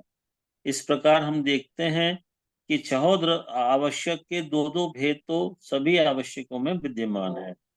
निश्चय और व्यवहार का भेद, जैसे निश्चय भाव देव पूजा, निश्चय गुरु उपासना, व्यवहार गुरु उपासना आदि। पर देव पूजा में एक विशेष भेद है। देव पूजा के मात्र निश्चय व्यवहार भेद न होकर 2 भेद हैं, द्रव्य पूजा और भाव पूजा। निश्चय और व्यवहार भाव पूजा के भेद हैं, जैसे निश्चय भाव पूजा और व्यवहार भाव पूजा। निश्चय पूजा तो भावदेव पूजा है ही, पर व्यवहार पूजा के 2 भेदों में भी प्रथम भेद व्यवहार भाव देव पूजा है। इस प्रकार व्यवहार पूजा दो प्रकार की है, व्यवहार भाव देव पूजा और व्यवहार द्रव्य पूजा। और भाव पूजा भी दो प्रकार की हो गई, निश्चय भाव देव पूजा और व्यवहार भाव देव पूजा। जैसा कि पूर्व में हमने पढ़ा है कि मारने का भाव भाव हिंसा और मार देना द्रव्य हिंसा, चोरी करने का भाव भाव चोरी और चोरी करना द्रव्य चोरी, वैसा यहाँ नहीं है। पूजा करने का भाव भाव पूजा और पूजा करना द्रव्य पूजा। अपितु सच्चे देव शास्त्र गुरु का स्वरूप समझकर उनके गुणों का स्तवन ही व्यवहार भाव देव पूजा है, और देव शास्त्र गुरु का स्तवन करते हुए अष्ट द्रव्य से पूजा करना द्रव्य पूजा है। लोक में इसी द्रव्य पूजा को पूजा माना जाता है। निश्चय आवश्यक तो सभी आवश्यकों में समान ही है। जैसे ज्ञानी श्रावक के योग्य आंशिक शुद्धि ही निश्चय से भाव देव पूजा है, गुरु उपासना है, स्वाध्याय है, संयम है, तप है, दान है। यहाँ बहुत शास्त्रों के ज्ञाता को ज्ञानी नहीं कहा गया है, अपितु सम्यक दृष्टि को ज्ञानी कहा गया है, इसलिए आंशिक शुद्धि की चर्चा की है। सम्यक दृष्टि ज्ञानी को अनंतानुबंधी कसाय चौकड़ी के अभाव रूप आंशिक शुद्धि प्रकट होती है। आंशिक अर्थात कुछ मात्रा में शुद्धि प्रकट हुई है, पूर्ण शुद्धि होना अभी शेष है। छठ आवश्यक में जिन गुरुओं की उपासना की बात कही गई है वे पंच परमेष्ठी में शामिल आचार्य, उपाध्याय और साधु ही हैं। स्वाध्याय अर्थात स्वयं के बारे में अध्ययन करना, जिन पुस्तकों में स्वयं की आत्मा की चर्चा वार्ता हो उनका अध्ययन करना ही स्वाध्याय है। इनके अलावा अन्य पुस्तकें पढ़ना स्वाध्याय नहीं, पराध्याय मीन्स पर का अध्ययन है। इसी प्रकार सभी पुस्तकें शास्त्र नहीं होती। शास्त्र वही पुस्तकें कहलाती हैं जिनमें छह द्रव्य, सात तत्व आदि के रूप में आत्मा का निरूपण किया गया हो। व्यवहार संयम में पांचों पापों से विरक्ति और पांचों इंद्रियों के विषयों पर कंट्रोल करने को ही व्यवहार संयम कहा है। निश्चय तप की परिभाषा में शुद्ध भावों द्वारा शुभ अशुभ भावों के निरोध पर विशेष बल दिया गया है। जब निश्चय तप करते हैं, आत्मलीन होते हैं, तब बाह्य एकासन आदि व्यवहार तप सहज हो जाते हैं। इस प्रकार इसमें कहा गया है कि शुद्ध भाव के साथ साथ जो उपवास आदि के शुभ भाव होते हैं वे ही व्यवहार तप हैं। लोक में ये माना जाता है कि दान के लिए दो व्यक्ति चाहिए, एक देने वाला और एक लेने वाला। यदि देने वाला व लेने वाला एक ही हो अथवा एक परिवार से भी हो तो वह दान नहीं कहा जाता। जैसे अपनी पूरी संपत्ति अपने ही पुत्र व पत्नी को देना दान नहीं है, पर दूसरे के पुत्र व पत्नी को देना दान है। दान में स्व व पर दोनों का अनुग्रह माने उपकार होता है। स्व के ऊपर उपकार दो प्रकार से होता है, एक तो शुभ भाव होने से पुण्य का बंध होता है, और दूसरे अन्य का दुख देखकर हमारे मन में जो दुख पैदा होते हैं उसे दूर करने के लिए ही हमारे मन में दयादि के भाव पैदा होते हैं। दया की परिभाषा देते हुए किसी ने कहा है कि दूसरों के दुखों को देखकर हमारे मन में जो दुख पैदा होता है उसे दूर करने का प्रयास ही दया है। यह सही भी है, क्योंकि दीनहीन व्यक्ति को चंद रुपए देने से उसके दुख समाप्त नहीं होते हैं। हम तो उसे कुछ सहयोग कर मात्र अपने आप को ही संतुष्ट कर लेते हैं। यही स्वपर के लिए अनुग्रह है। दान चार प्रकार के होते हैं, आहार दान, ज्ञान दान, औषधि दान और अभय दान। मुख्यतः क्षुल्लक, इर्लक और मुनिराजों को दिए जाने वाले भोजन को ही आहार दान की श्रेणी में रखा जाता है। औषधि दान का तात्पर्य भी अस्पताल आदि खुलवाना नहीं है। बिना विवेक किए अस्पताल आदि खुलवाने में बहुत हिंसा की संभावना रहती है। हम अन्य जीवों के मरने में निमित्त भी ना बने, यही हमारी तरफ से सभी जीवों को अभय दान है। निश्चय और व्यवहार आवश्यकों में निम्न अंतर है। निश्चय आवश्यक और व्यवहार आवश्यक। निश्चय आवश्यक में पहला है शुद्ध भाव, व्यवहार में वही शुभ भाव हो जाता है। निश्चय में बंध का अभाव, व्यवहार में पुण्य बंध। निश्चय ज्ञानी के ही होते हैं और व्यवहार आवश्यक ज्ञानी के तो होते ही हैं, या ज्ञानी को भी देव पूजा आदि के शुभ भाव होते हैं।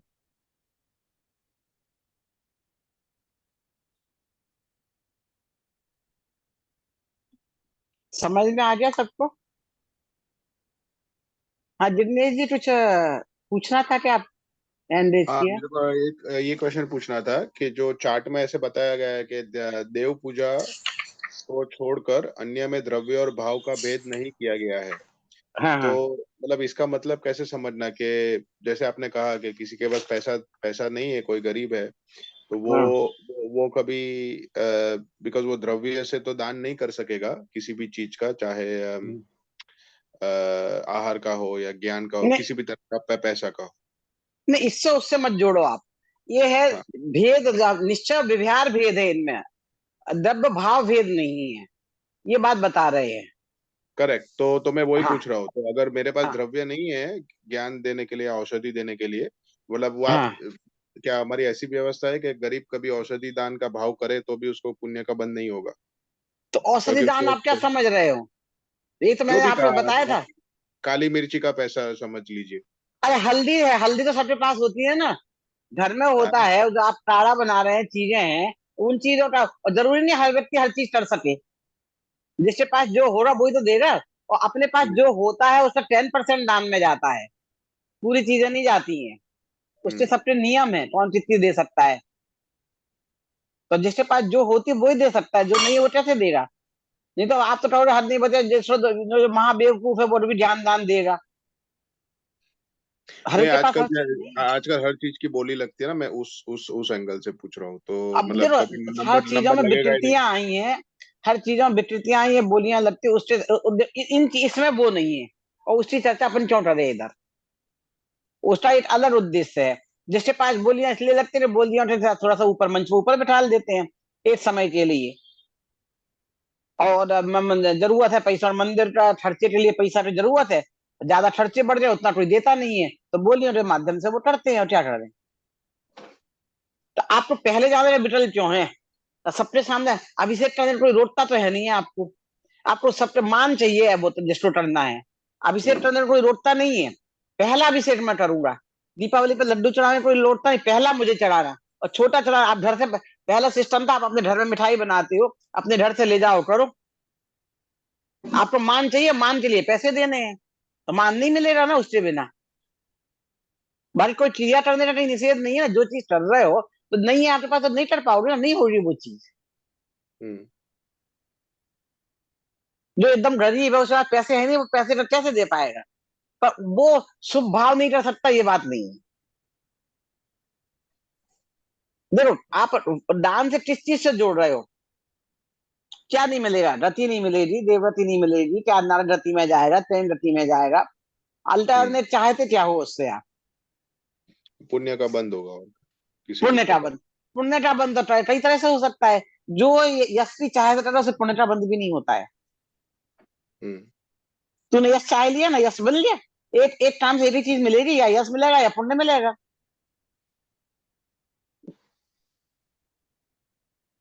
पुण्य का बंध जुदी चीज है। और तेरे पुण्य के बंध के पीछे भागना क्यों? ये पुण्य बंध तो ऑटोमेटिक होते रहते हैं। हर अर्थ, आप 2 घंटे क्लास है ना, इसमें भी पाप का बंध कर लेते हो, पुण्य का बंध भी कर लेते हो। पुण्य का बंध तो ज्यादातर है ही, पर अंतर मुझ से ज्यादा टिकता नहीं है, ना पुण्य ना पाप। भाव बदलते ही बदलते हैं। एक शुद्ध भाव है जो अंतर मुझ से ज्यादा टिक जाता, हमेशा वो रहता है। हम्म, तो अब देखो पुण्य का बंध चाहिए, काय के लिए चाहिए? देवव्रति जाने चाहिए, अनुकूल सामग्री के लिए। तो सात तत्व तो पढ़ेंगे, सात तत्व संबंधी भूल पढ़ेंगे, उसमें ये सब चीजों के बारे में आएगा। हम्म, ये सब आने वाली है चीजें आपको। पर पुण्य का, चलो पुण्य का बंध कह रहे हो, तो आप सोचे पैसे, पैसों से पुण्य का बंध होता है? जिसके पास पैसे नहीं हो पुण्य का बंध नहीं हो सकता। तो इसका मतलब जो है ना, ये गाय बकरी, कुत्ता बिल्ली, इनके पास तो पैसे नहीं है, इन्हें पुण्य का बंध नहीं होगा क्या? पुण्य का बंध तो चारों रतियों में होता है ना, नरक रति में भी पैसा नहीं है, देव रति में भी नहीं है। तो पुण्य का बंध की चीजें अलग ही चीजें, सिर्फ पैसों से पुण्य का बंध नहीं होता है।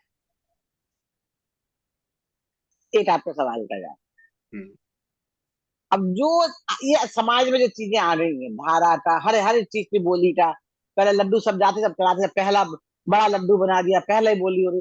वो क्या है, सबको पैसा चाहिए, उस बहाने से आता है। अपन चलना तो माता पिता की नहीं होती थी, कुछ नहीं था, पर माता पिता बनते, अब उनसे भी लेते आ रहे पीछे, पर बोली से नहीं है। पर वो विधान अभी भी रखा, बोली से नहीं, पर पीछे से उन्हें भी देने तो पड़ते ही है पैसे, ऐसे नहीं बिल्कुल कोई जीरो दे और बन जाए, ऐसा नहीं है।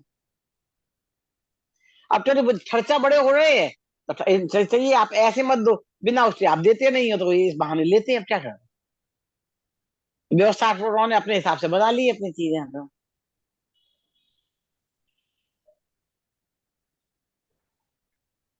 हम गुप्तदान क्यों नहीं देते, गुप्तदान दे दो ना, नाम चाहिए ना। इसलिए पैसों से का पुण्य से लेना देना नहीं है, बिना पैसों के भी पुण्य होता है। देखो निरोधिया जी है, निरोध में निरोधिया जी समझ रहे, जो आलू में जो जीव होते हैं निरोधिया जीव है, उनके पास क्या है। और आपको पुण्य का कौन सा पुण्य चाहिए, राजा के घर पैदा होना, चक्रवर्ती के घर पैदा होना, कैसा पुण्य चाहिए बोलो। चक्रवर्ती के घर पैदा होने से बड़ा पुण्य तो कोई है नहीं, है ऐसा पुण्य। चक्रवर्ती के घर में पैदा हो, तीर्थंकर दादा हो, चक्रवर्ती पिता हो, उन्होंने मनुष्य रति में नहीं किया था, त्रिंच रति में बांधा था। देखो, जो भरत चक्रवर्ती के 100 पुत्र हुए थे, वो निरोध से सीधा एक भाव गोप का भाव हुआ। वो छोटी सी आयु होती, बहुत लंबी आयु नहीं होती है। उस आयु में उसने इतना पुण्य का बन कर लिया कि चक्रवर्ती के संतान। वो कैसे होता है फिर, लाइक कैसे किया होगा? वो यही कह रहे हैं, आपको उसके लिए तो दिमाग नहीं लगा रहे, वो तो ऑटोमेटिक अपने भाव चलते हैं, होता है। हम दिमाग लगा के तो अपने आप को विकसित कर लेते हैं। ये हो सकता है ना, ये कह रहे हैं, उसमें ना पैसा है ना कुछ है, भावों का ये हमारे अंदर क्या भाव चलते हैं, वो तो केवल ज्ञान गम्य है। पर निरोध से निकले और तीर्थंकर चक्रवर्ती के संतान हुए, और तद्भव मोक्षगामी, कैसा पुण्य देखो तो सही। दादा तीर्थंकर चक्रवर्ती की संतान, और उसी भाव से ऐसा कह रहे, और ज्यादा पाप भाव उलझे नहीं, और बोले तो, बोले भी नहीं, बोले तो ये बोले हमें दीक्षा दो,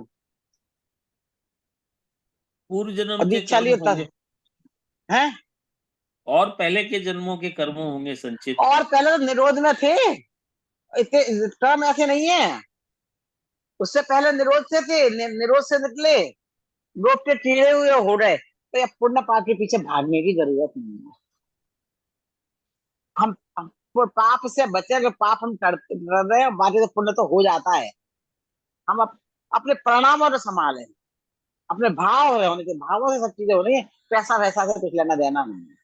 उससे अपने को ना इंफिनिटी कॉम्प्लेक्स लाना है, ना सुपीरिटी कॉम्प्लेक्स में जाना है, किसी भी चीज है। ये सबसे ऊपर वस्तु व्यवस्था में ऐसा भेदभाव नहीं है, ऊपर से हम तुमने चाहे जो जोड़ लिया हो, कर लिया हो।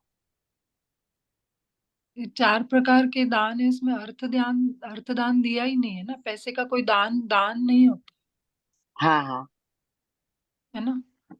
अब देखो, लोग क्या करने लगे हैं, आहार दान है, तो आहार के लिए जो भाव होने की चीज है, तो ये मैं आहार दान नहीं दे सकता, हमने पैसा दे दिए। अब पैसा आहार काम, आहार दान भी पैसों से करने लगे हैं। दो दान थोड़ी कहलाएगा। देख लो आप, मैंने सुना सुना था, किसी ने कहा था भी, ध्यान ख्याल आ गई, तो आहार दान की भी बोली, आहार दान के भी पैसे दे दी, भैया हम आहार दान देते हैं, पैसे ले लो। आहार दान की पेटी रखी रहती है, मुझे नहीं 4 पता पेटियां, था, अलग अलग आपसे पेटियां होती हैं उसमें। अच्छा। पूजा के हाँ दान के अलग, जीवों के दान के अलग, आहार दान के हाँ अलग। हाँ, बस ये कह रहे हैं ना, तो ये तो जब पैसों की जरूरत है, अब इसके बारे में अपने ज्यादा चर्चा नहीं करनी है अपन आगे, तो आप थोड़ा कहो, बहुत समझो बस। मेन चीज तो इसलिए जो एक्चुअल दाम है, ये चीज आई है, वो बहुत सहज थी। आप घर में आ रहे हो, अच्छा देखो हमारे यहाँ अतिथि संविभाग है, नहीं, इसलिए आपको स्पेशल कुछ करना है। उद्दिष्ट आहार त्याग मुनिराज को, घर में जो आ रहा है आपने अपने घर में जो बनाया उसी में विभाग कर लो। आप थोड़ी एक रोटी कम खाओ, उसे दे दो। सारी चीजें इतनी प्रैक्टिकल है कि गरीब अमीर सबके लिए हो जाती हैं, उसमें सब शामिल है। क्लियर? चलिए अब एक हम और दूसरा लेसन करते हैं। पिछली बार हमने कहानी का लेसन किया था, इस बार भी एक कहानी का लेसन कर लेते हैं। पिछले बार रक्षाबंधन किया था ना, अभी जम्बू स्वामी कर लेते हैं, फिर कर्म का अगली बार कर लेंगे, है ना। जी। और टाइम बचा तो 12 भावना और कर्म वाला जम्बू स्वामी पढ़ लेते हैं।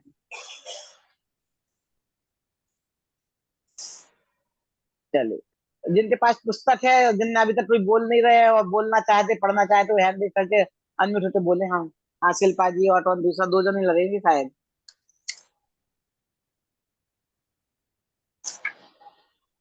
बहन का मैं पढ़ लेती हूँ। ठीक है, चलिए आप पढ़ना शुरू कीजिए, फिर भाई जब तक सोच के अनम्यूट हो जाना। अंतिम तीर्थंकर भगवान महावीर पूर्ण वितरागी और सर्वज्ञ थे। उनके बाद भी कोई पूर्ण वितरागी और सर्वज्ञ हुआ? कोई मैं बोलूं या जिग्नेश जी आप बोल रहे हैं भाई का? मैं बोलूं? हाँ, आप बोल दीजिए प्लीज। अच्छा, ओके। हाँ हाँ, क्यों नहीं हुए। उनके बाद गौतम स्वामी, सुधर्माचार्य और जम्बू स्वामी पूर्ण वितरागी और केवल ज्ञानी हुए। इस युग के अंतिम केवली जम्बू स्वामी ही है। तो महावीर स्वामी के समान जम्बू स्वामी भी राजकुमार होंगे? नहीं बहन, वे तो राजगृह नगर के एक राज्यमान सेठ के पुत्र थे। उनके पिता का नाम अरहत दास और माता का नाम जिनमती था। जम्बू कुमार का जन्म फाल्गुन की पूर्णिमा को हुआ था। श्रेष्ठी पुत्र जम्बू कुमार का राजा श्रेणी के दरबार में एवं तत्कालीन समाज में महत्वपूर्ण स्थान था। नगर के अनेक श्रीमंत अपनी गुणवती कन्याओं की शादी जम्बू कुमार से करना चाहते थे तथा 4 कन्याओं की सगाई भी उनसे पक्की हो चुकी थी, पर क्या? पर वे तो बचपन से ही वैराग्य रस में पगे हुए थे। उनका मन तो आत्मा के अनंत अतीन्द्रिय आनंद के लिए तड़प रहा था। अतः उन्होंने शादी करने से साफ इनकार कर दिया। इनकार कर दिया? पक्की सगाई तोड़ दी? विवाह नहीं किया? वे तो यही चाहते थे कि विवाह न करूं, पर जब कन्याओं ने यह समाचार सुना तो वे भी बोली कि यदि शादी होगी तो जम्बू कुमार से, अन्यथा नहीं। फिर? फिर क्या, चारों लड़कियों के माता पिता और जम्बू कुमार के माता पिता ने अति आग्रह किया कि चाहे तुम बाद में दीक्षा ले लेना, पर शादी से इनकार न करो, क्योंकि वे जानते थे कि सर्वांग सुंदरी कन्याएं अपने रूप और गुणों द्वारा जम्बू कुमार का मन रंजायमान कर लेगी और फिर जम्बू कुमार वैराग्य की बातें भूल जाएंगे। पर पर क्या? पर जम्बू कुमार ने शादी करना तो स्वीकार कर लिया, किंतु उनके मन को सांसारिक विषय वासनाएं अपनी ओर खींच न सकी। तो क्या शादी नहीं हुई? शादी तो हुई, पर दूसरे ही दिन जम्बू कुमार घर बार, कुटुंब परिवार, धन धान्य और देवांगना तुल्य चारों स्त्रियों को त्याग कर नग्न दिगंबर साधु हो गए। उनकी पत्नियों के क्या नाम थे? क्या उन्होंने उन्हें दीक्षा लेने से न रोका नहीं? उनके नाम पद्मश्री, कनकश्री, विनयश्री और रूपश्री थे। उन्होंने अपने हाव भाव, रूप लावण्य, सेवा भाव और बुद्धि चतुराई से पूरा पूरा प्रयत्न किया, पर आत्मानंद में मग्न रहने के अभिलाषी जम्बू कुमार के मन को वे विचलित न कर सके। ठीक ही है। रागियों का राग ज्ञानियों को क्या प्रभावित करेगा? ज्ञान और वैराग्य की किरणें तो अज्ञान और राग को नाश करने में समर्थ होती है। ठीक कहती हो बहन, उनके ज्ञान और वैराग्य का प्रभाव तो उस विद्युत चोर नामक चोर पर भी पड़ा, जो उसी रात जम्बू स्वामी के मकान में चोरी करने आया था। लेकिन जम्बू कुमार तथा उनकी नव परिणीता स्त्रियों की चर्चा को सुनकर तथा उन कुमार की वैराग्य परिणति देख उनके साथ ही मुनि हो गया और उन कन्याओं का क्या हुआ? उन्होंने भी अपनी दृष्टि को विषय कषाय से हटाकर वैराग्य की तरफ मोड़ा और वे भी दीक्षा लेकर आरिकाएं हो गई। जम्बू स्वामी के माता पिता ने भी अर्जी का और मुनिव्रत अंगीकार किया। इस प्रकार सारा ही वातावरण वैराग्यमय हो गया। जम्बू कुमार मुनि निरंतर आत्म साधना में मग्न रहने लगे और माघ सुदी सप्तमी के जिस दिन उनके गुरु सुधर्माचार्य को निर्वाण लाभ हुआ, जम्बू स्वामी को केवल ज्ञान की प्राप्ति हुई थी। जिस प्रकार महावीर का निर्वाण दिवस और गौतम का केवल ज्ञान दिवस एक ही है, उसी प्रकार सुधर्माचार्य का निर्वाण दिवस और जम्बू स्वामी का केवल ज्ञान दिवस एक ही हुआ। हाँ, उसके बाद जम्बू स्वामी की दिव्य ध्वनि द्वारा 18 वर्ष तक मगध से लेकर मथुरा तक के प्रदेशों में तत्वोपदेश होता रहा और अंत में वे 84 मथुरा से मोक्ष पधारे।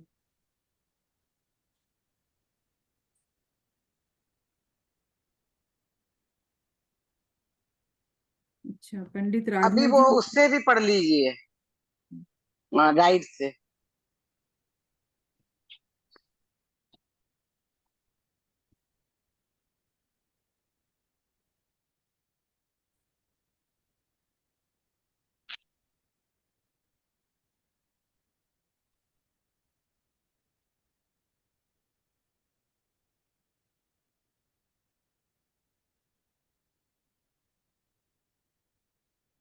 मैं पढ़ लूं? कोई पढ़ रहा है?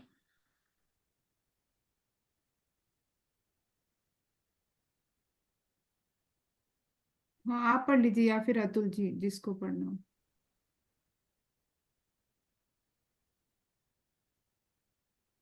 आपके पास बुक है या उससे मोबाइल से पढ़ रहे हैं? नहीं, मेरे पास है ना बुक। हाँ ठीक, पढ़िए। इस युग के अंतिम केवली जम्बू स्वामी ही है। तीर्थंकर भगवान महावीर के पश्चात 3 केवली हुए। उन्हें अनुबद्ध केवली कहते हैं, क्योंकि जिस दिन प्रथम केवली गौतम स्वामी को निर्वाण हुआ, उसी दिन सुधर्माचार्य को केवल ज्ञान हुआ। जिस दिन सुधर्माचार्य को निर्वाण हुआ, उसी दिन जम्बू स्वामी को केवल ज्ञान हुआ। जम्बू स्वामी की सगाई 4 कन्याओं से हो चुकी थी, पर शादी के पूर्व ही उन्हें वैराग्य हो गया।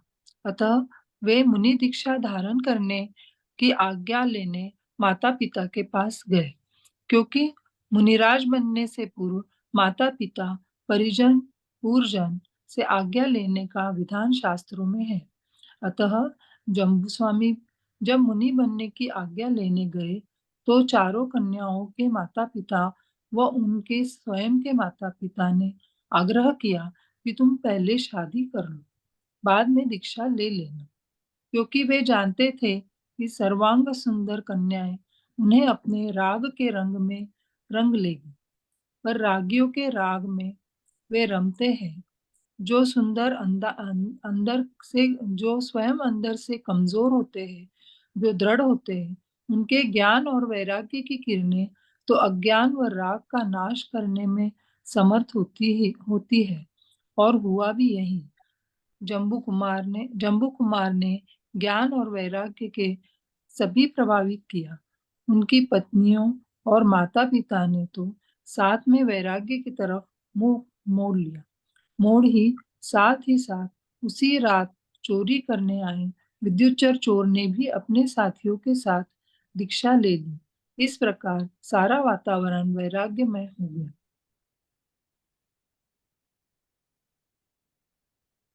हाँ चलो, इस कहानी से हमें क्या समझ में आया, क्या चीज है?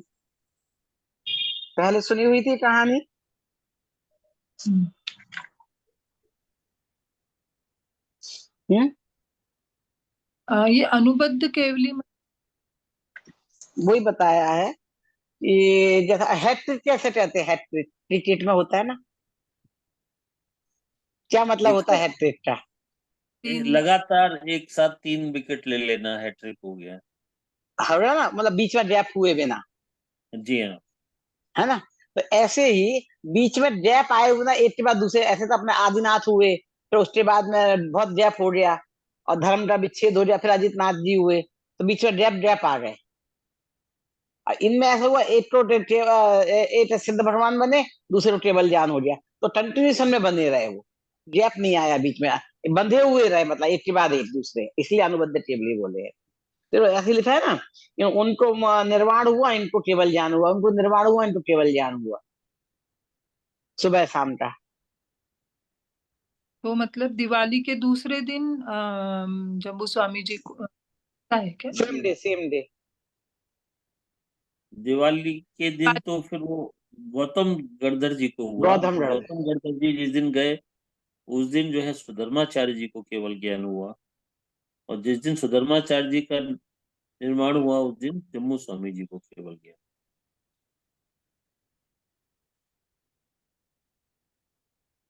मतलब यहाँ तक के फिर धर्म कंटिन्यूशन में एक के बाद दूसरे को, मतलब वो होते रहे।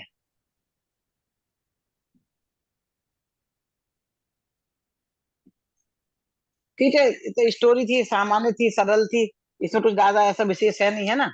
और पर ये जो बीतरागता का वातावरण हुआ, तो चोर पे भी असर पड़ा, जी। जो चोरी करने गया था।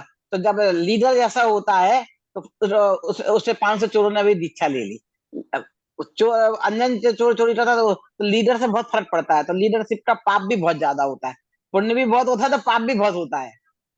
आपने एक चीज सही बोली, जैसे माँ बाप ने या अपने बच्चों में सही संस्कार नहीं दिए, गलत संस्कार दिए, तो उनकी पीढ़ी नहीं बिगड़ती, पूरी पीढ़ी चली जाती है। कि आप सब लोग आज यहाँ हो, क्योंकि आपके माँ बाप ने आपको संस्कार दिए, उनके माँ बाप ने उन्हें दिए, उनके माँ बाप ने तो वो भूले नहीं है, और हम अपने बच्चों को संस्कार नहीं दें। मैंने देखा, मतलब कभी 25-30 साल पहले की बात है, कि हम पर्यूषण में जाते थे, तो सभी हमारा जमाना ऐसा था कि दादा दादी मंदिर है तो हमें मंदिर ले गए, मम्मी पापा मंदिर है तो हमें ले गए, चाचा चाची गए तो हमें ले गए। हाँ ना, दिन में हम 4-5 बार, सुबह 4-5 बार, शाम को 4-5 बार मंदिर मंदिर में ही रहते थे, ज्यादातर घर में कम रहती थी। तो हमारे टाइम में क्या हुआ, हमने देखा कि सब लोग अपने बच्चों को, घर जब टीवी आया ना, तो सब लोग टीवी ऑन किया, और बच्चों को क्या, तुम कार्टून देखो, सब मंदिर में आके बैठे हुए हैं, बच्चों को ला ही नहीं रहे हैं। वे बच्चे बड़े होके कैसे मंदिर आएंगे जब उन्हें बचपन में संस्कार नहीं हुए? तो हमें बचपन से संस्कार थे 10 बार जाने के, तो 3 बार, 2 बार, 1 बार रह गया है, और जब बड़े अमेरिका चले जाए तो जाते भी नहीं है। हमारे माँ बाप है, दादा दादी हैं, बिना दर्शन के खाना नहीं खाते हैं।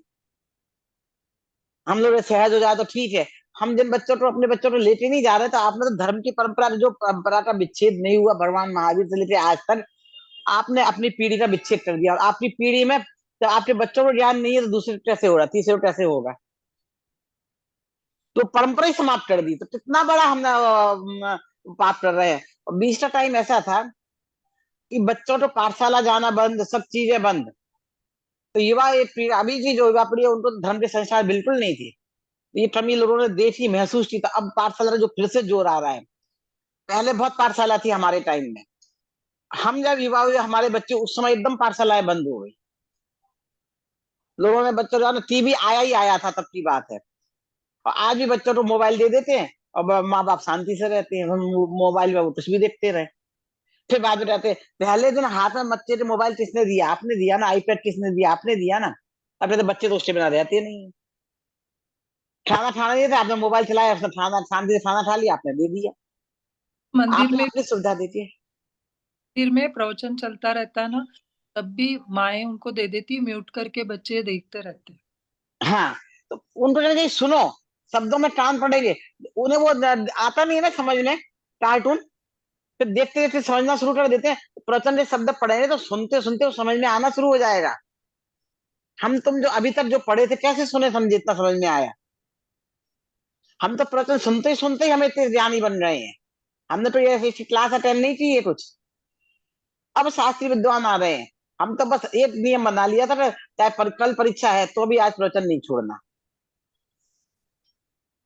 दो गतिविधि होती थी, चाहे 10th की परीक्षा हो, 9th की हो। हमारी 10th की परीक्षा है, तो क्या मैंने खाना छोड़ा, मैंने घूमना छोड़ा, सोना छोड़ा? तो एक प्रवचन है जो बंद कर दूं? हम अब 10th की परीक्षा है तो मंदिर मत जाओ, परिसर में मत जाओ। तो आपने प्रायोरिटी किसे दी है फिर? आपके दिमाग में मुख्यता क्या है? तो आपके कह के मुख्यता नहीं आती, आपके आचरण से मुख्यता आती है।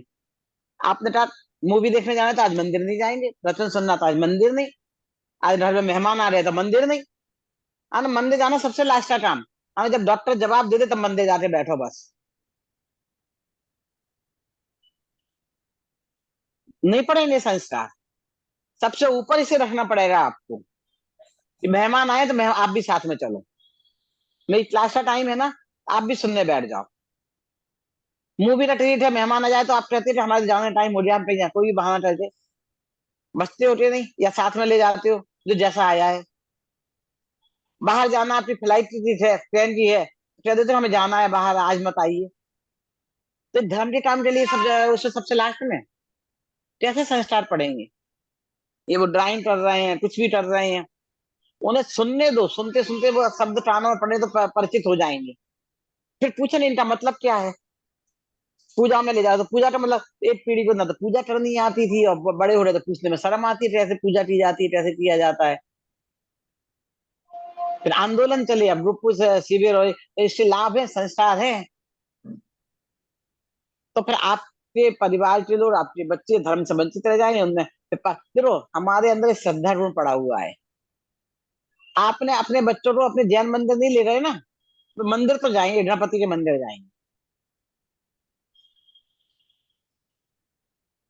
कृष्ण के मंदिर, मंदिर जाए बंद से नहीं घुस सकते। फिर जो स्कूल कॉलेज में जाएंगे वो जहाँ ले जाएंगे वहां ले जाएंगे। मैंने ऐसी कई आसपास अपने सर्किल में, सराउंडिंग में देखा है। मेरे एक पड़ोसन थी, बोले नहीं मेरा जैनी नहीं बनाना मुझे अपने बच्चों को, जैनियों में शादी नहीं करनी।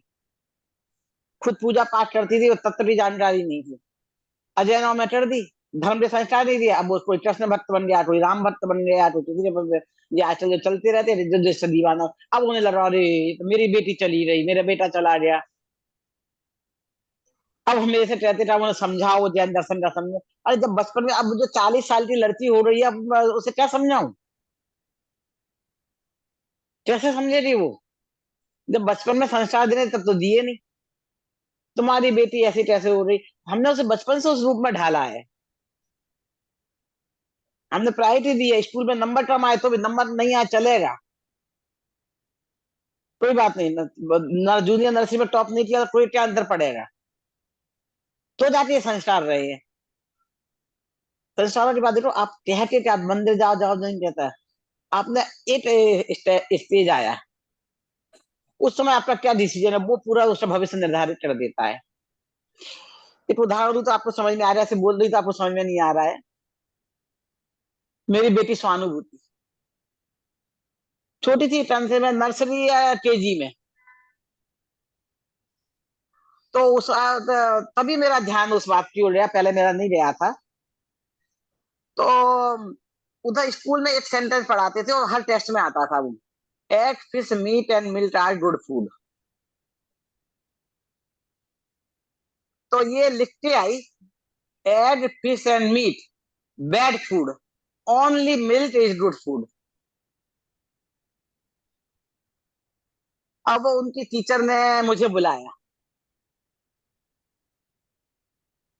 और बोले कि ये जूनियर केजी की बात है, कि आपकी बेटी को नहीं आता ऐसी बात नहीं है, उसे आता है, पर ये उल्टा लिख रही है, ये बैड फूड लिख रही है, गुड। क्रिश्चियन स्कूल होते हैं ना वो।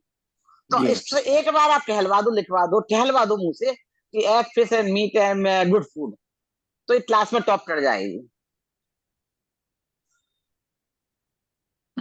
शायद मेरे में तत्व की रुचि वो ना होती तो मैं उससे टहलवा देती, हाँ टॉप करने का लुक संवरण नहीं कर पाती। तो मैंने कहा नहीं, मैं उससे नहीं कहूंगी। आपको टॉप कर ले, आपको पता है ना उसे नॉलेज है, वो लिख रही है, आपको टॉप देना दो, नहीं देना मत दो, मैं नहीं कहलवाऊंगी।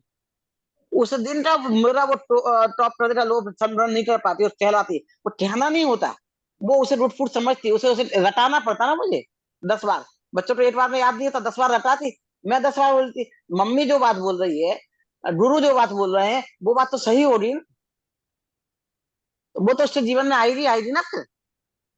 हम मुंह से कहें बैड फूड है खाओ मत, और वहां लिखवा रहे हैं, वो तो गहराई से संस्कार चले जाते। हमें पता नहीं चलता हम कैसे चल रहा कर रहे हैं। फिर मैंने देखा कि पढ़ा क्या रहे हैं, देखो तो सही। वो मैंने उसे सिखाया नहीं था, वो हम घर में अपने धर्म की शिक्षा देते थे, संस्कार, उससे खुद उसने अपने डिसीजन लिए थे। तब मैंने देखा कि स्कूल में देखें क्या पढ़ा रहे हैं, और फिर वो जो स्कूल में पढ़ाते थे उससे पहले हमें घर में अपनी नॉलेज देना।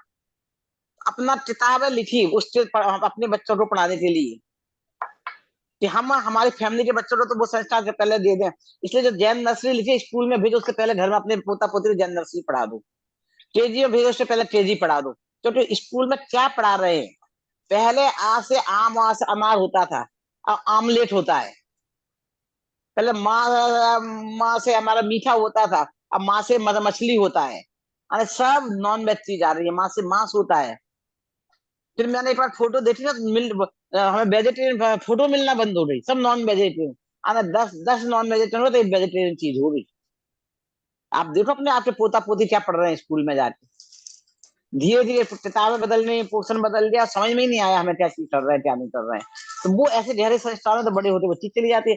टॉफी में वो सेप आ गई, तो साइकोलॉजिकल ढंग से वो अंदर आपके अंदर घुस रहे हैं। आपको नॉन वेज, आप बिरयानी खाते थे नहीं, जैन बिरयानी, जैन बिरयानी क्या होता है, अरे बिरयानी सबसे आपकी हेट खत्म कर दी। तो मेरा वो कुछ नहीं है, चावल, मुझे चावल बोले तो मैं खाऊंगी, बिरयानी बोले तो हम नहीं खाते। हमें वो शब्द का चीज भी नहीं खाना है हमें। आप ऐसे स्ट्रॉन्ग संस्कार दोगे तो जाके बच पाएंगे। और हम शौक से जाके घर में बना रहे हैं पुलाव, बोल रहे हैं बिरयानी। क्या जरूरत है आपको बोलने की। हम शब्दों में, आचरण में, सब चीजों में लाना है। तो कहते, हमने अपने पीढ़ी को मंदिर नहीं भेजा, पाठशाला नहीं भेजे, बचपन से संस्कार नहीं दिए, अपने मोबाइल हाथ में थमा दिए, वो संस्कार नहीं। तो हिंसा परिणाम आएंगे उनको, उनसे आप बता नहीं सकते। है छोटी छोटी चीजें, पर साइकोलॉजी में जाओ, चीजें समझो तो वो चीजें जिसका ध्यान जहाँ चला जाए। नोटिस करके देख लो आप, बच्चे जो देखते हैं वो उसको कॉपी करते हैं।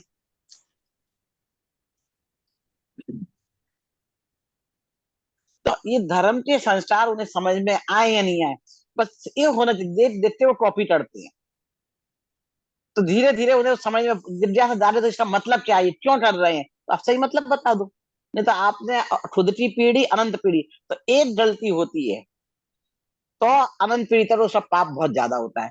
एक चोर ने एक ने अपना जीवन बदला, तो 500 चोर बदले गए। एक जम्बू कुमार जी अपनी चीज पे अड़े रहे, बदले नहीं, तुरंत शादी की रात में भी रहे, तो उनके पीछे उनकी पत्नियां, माता पिता, अनजन चोर 500 आने, अच्छे लोग तो रहे, बुरे लोग भी बदल गए। तो जब आप अपने में दृढ़, अच्छे काम में दृढ़ होते हो, तो लोग आपको फॉलो करते हैं। बस दृढ़ता चाहिए अपनी चीजों में। तो वो धर्म में हमारे बच्चे नहीं मानते, नहीं मानते बच्चे, तो वो गलती किसकी, गलती कहाँ हुई, किस स्टेप पर हुई, दादा दादी के स्टेप पर हुई, कि नाना नानी के स्टेप पर हुई, कि मम्मी पापा के स्टेप पर हुई। हमारा आदर्श कौन बना रहे हैं हम। अभी स्कूल जाना है, स्कूल किसी टीचर पाठशाला आज छुट्टी मार दो, अरे सैटरडे संडे एक दिन पाठशाला हो रही है, उस दिन भी तुम छुट्टी कर रहे हो। नहीं, ये कीमत नहीं होनी चाहिए। और हम कहते नहीं, अपने आचरण से सिखाते हो। हमने धर्म को इग्नोर करना सिखा रहे हैं अपने बच्चों को, उसको कीमत करना सिखानी चाहिए। ये कहानी तो हमने सुनी थी बहुत।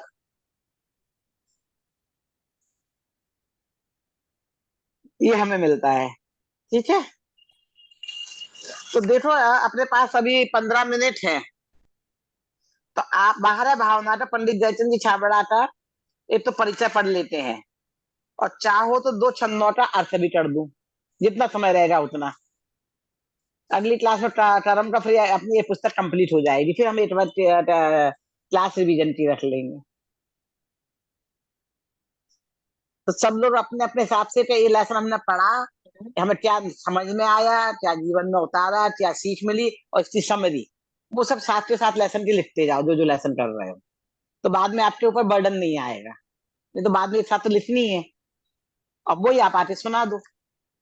आप सुनाओगे तो भी मार्क्स मिलेंगे आपको। अभी जो आप बोलते हो तो आपको उसका अभ्यास करा रहे हैं, ताकि आपको फुल मार्क्स मिले। उसका मूल्यांकन का नाम है गणधर मूल्यांकन, यानी मैंने जो बताया आपने बताया, तो उसको आपको मार्क्स मिले। तो गणधर का मतलब समझ गए, जड़धर मतलब जो तीर्थन करोड़ की दिव्य ध्वनि सुनते हैं, पूरी की पूरी बात उन्हें समझ में आ जाती है। तो आप हमें सुनो और पूरा का पूरा समझो और वो बताओ। जड़धर भी यही काम करते थे, इसलिए उसका नाम दिया जड़धर। ये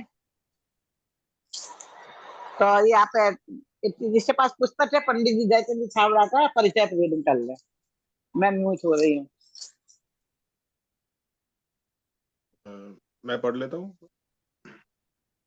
जी हाँ। जयपुर के प्रतिभाशाली आत्मार्थी विद्वानों में पंडित जयचंद जी छाबड़ा का एक बहुत महत्वपूर्ण स्थान है। आपका जन्म जयपुर के 30 मील दूर डिग्गी मालपुरा रोड पर स्थित उस वाली फागई में फागी ग्राम में वो हुआ था। थैली है ना छोटी वाली, उसमें भी धारा धरनी है, पहले वो खत्म कर लो। आपके पिता का नाम मोतीराम जी छाबड़ा था। 11 वर्ष तक की अल्पायु में आपकी रुचि तत्वज्ञान की तरफ हो गई थी।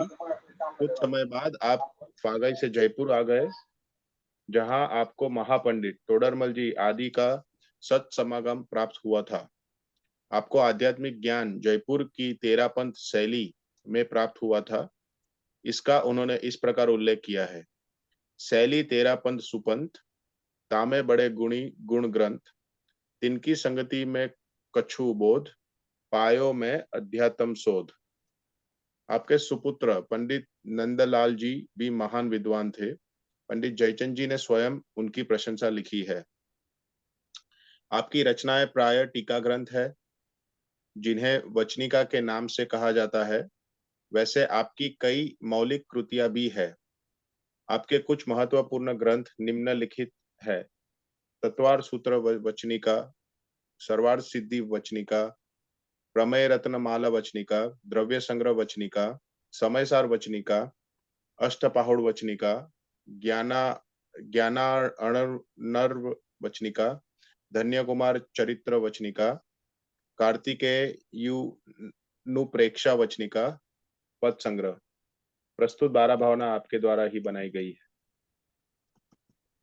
फिर इसका अर्थ अपन अगली रिकॉर्डिंग में अच्छा रहेगा कि एक ही रिकॉर्डिंग में पूरा हो जाए। तो आज अपन ने जो सीखा है जो लेसन का, तो उसकी समरी कोई बताना चाहेगा? सब अपने 5-5 पॉइंट बता दें। या तो एक पहला जन जो पॉइंट बताए, वो दूसरा जन उसे स्किप करके दूसरे नए पॉइंट बताना। सबसे पहले कौन बोलना चाहेंगे? कौन से वाले लेसन की बात कर रहे हो? छठा आवश्यक। ओके। तो अपना एक रिवीजन हो जाएगा। बाकी दोनों स्टोरी बुक थी। हाँ, कौन बताएगा सबसे पहले? मीनू जी आप बताएंगे क्या? मीनू जी और ज्योति जी बिल्कुल नहीं बोले हैं। हाँ चलिए, जिग्नेश जी आप बता दीजिए। हाँ, एक मिनट जरूर। षट आवश्यक में हमने ये पढ़ा कि श्रावकों के लिए कि छह षट मतलब 6 होता है। आवश्यक मतलब करने जैसी चीजें, जो जो जरूर करने जैसी चीजें रोज की होती है, उसे उसे आवश्यक कहते हैं। उसमें 6 चीज जो हमने कही, उसमें देव पूजा, गुरु उपासना, स्वाध्याय, संयम, तप, दान, ये छह चीजें संक्षेप में हमने समझी। कोई और बोलना चाहेगा या मैं कंटिन्यू? अतुल जी आप बोलेंगे? हाँ, ऐसे मैम सटावश्यक बेसिकली दुखों को दूर करने का उपाय है। और दुखों को दूर करने का सच्चा उपाय तो अपनी आत्मा का स्वरूप समझकर उसमें लीन होना है। लेकिन अब इसको गृहस्थ लेवल पे जो है वो निश्चय और व्यवहार रूप में उसको आगे वर्णन किया है, तो उसमें उसको सठ आवश्यक में वर्णन किया है। लेकिन सभी आवश्यकों का मुख्य उद्देश्य यही है कि हम अपनी आत्मा का स्वरूप समझें और उसमें आंशिक शुद्धि की प्राप्ति करें। ठीक है, बहुत बढ़िया। अभी देखो 3 जने बिल्कुल नहीं बोल रहे हैं, मीनू जी, मैम जी और आगे ज्योति मैं जी। बोलती हूँ। हाँ जी मैम। बोलिए।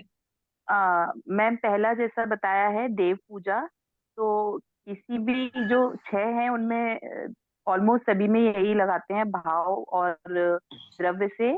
तो जो हम निश्चय रूप से देव स्तुति करते हैं या पूजन करते हैं उसे भाव देव पूजा बोलते हैं, और जो अष्ट द्रव्य से करते हैं उसको हम द्रव्य देव पूजा बोलते हैं। ठीक है, गुरु बहुत के बढ़िया। उसमें भी ऐसा ही है। हाँ। जी, आगे कोई और बोल रहा है? मीनू जी बोलेंगे, मीनू और प्रीति में से कोई?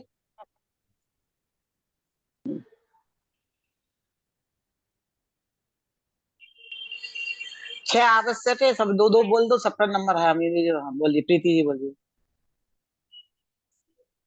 छठ आवश्यक जरूरी करने योग्य कार्य हैं, इनको दो उनसे बताया गया है, निश्चय नय से और व्यवहार नय से। निश्चय नय से तो सबका एक ही है कि आत्मा को समझना और उसमें ही लीन होना। व्यवहार में सब में भेद आता है थोड़ा थोड़ा। इसमें देव पूजा, गुरु उपासना में वही श्रावक जन, मुनि जन तो उग्र पुरुषार्थ के थ्रू के द्वारा करते हैं, और ज्ञानी जन, श्रावक जन आंशिक शुद्धि से निश्चय से गुरु उपासना करते हैं, गुरु का स्वरूप समझते हैं।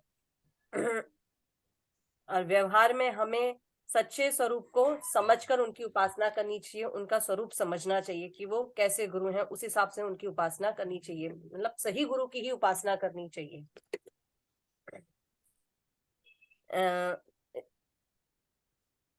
ज्ञानी श्रावक स्वाध्याय में भी वही निश्चय स्वाध्याय और व्यवहार स्वाध्याय से।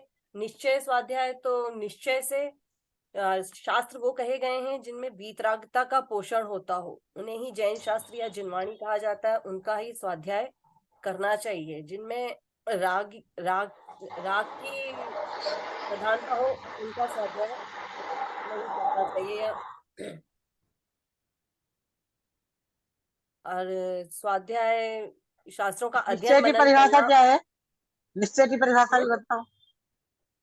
निश्चय आंशिक शुद्धि के लिए निश्चय से स्वाध्याय करना। निश्चय नहीं, की इसलिए मैंने परिभाषा, पूछा, थोड़ा प्रॉपर बोलो, थोड़ा प्रॉपर। हाँ बोलो शिल्पा जी। ज्ञानी श्रावक के योग्य आंशिक शुद्धि हाँ, ही निश्चय हाँ, से स्वाध्याय। बराबर। अच्छा, आगे का मीनू जी आप बोलेंगे।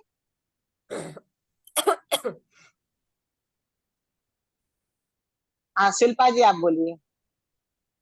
आत्मलीनता पूर्वक जो भी कार्य किया जाता है, मतलब ये 6 ओम हम्म, हम्म, या संयम तप, जिस हम्म। लीनता पूर्वक जो भी कार्य करते हैं वो निश्चय कहलाएगा। हाँ, और व्यवहार संयम का आएगा। आपके स्वाध्याय हो गया, तब संयम है ना उसके बाद। हमारे उपास और उपचार ये आएंगे व्यवहार में। हम्म। और तप में भी ऐसा ही रहेगा। ऐसे नहीं, बोल के बताओ। व्यवहार तप बोलो, निश्चय तप, व्यवहार तप। तप और दान का आप बोल दो। एक जन तप का बोला, फिर निधि जी का रह गया तो वो बोल देंगे दान का। हम्म, मीनू जी आप बोलेंगे दान का, तो तप का ये बोल दो निधि जी। संयम का आप बोल दो शिल्पा जी, संयम का प्रॉपर बोलो, व्यवहार संयम का। व्यवहार संयम में तो अनशन मतलब शरीर के साथ जो अपन लेंगे वो व्यवहार कहलाएगा। जैसे अनशन, उन्नोदर, ये व्यवहार तप वो कहलाएंगे। वो संयम में नहीं है, व्रत में है, तप में है। संयम में वो दूसरा है। संयम में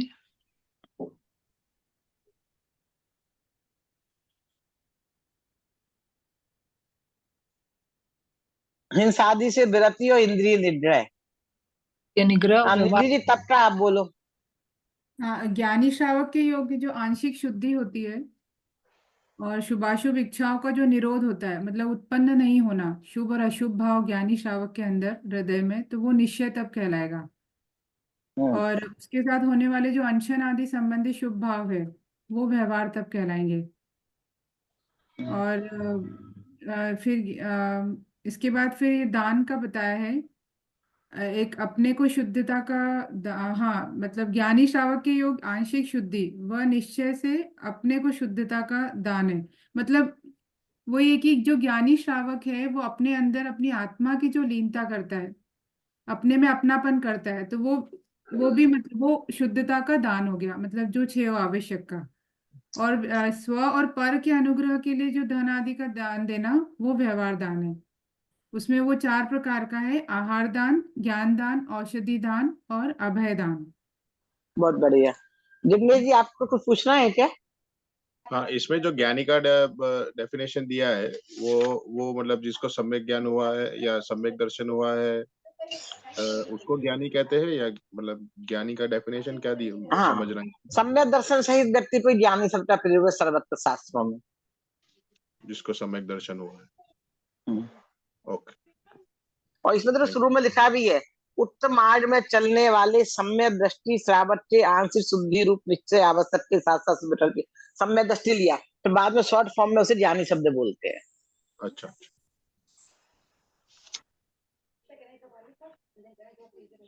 मतलब एक्चुअल में व्यवहार श्रावक सम्यक दृष्टि जीव को ही होते हैं। हम जो करते हैं मतलब वो ऐसे नहीं होगा, वो क्या निश्चय हाँ हाँ व्यवहार नहीं, निश्चय हम जो करते हैं वो व्यवहार है।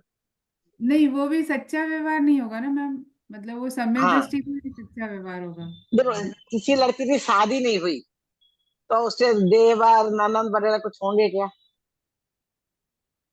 नहीं। बहन नहीं है, भाई नहीं है तो बन सकते हैं।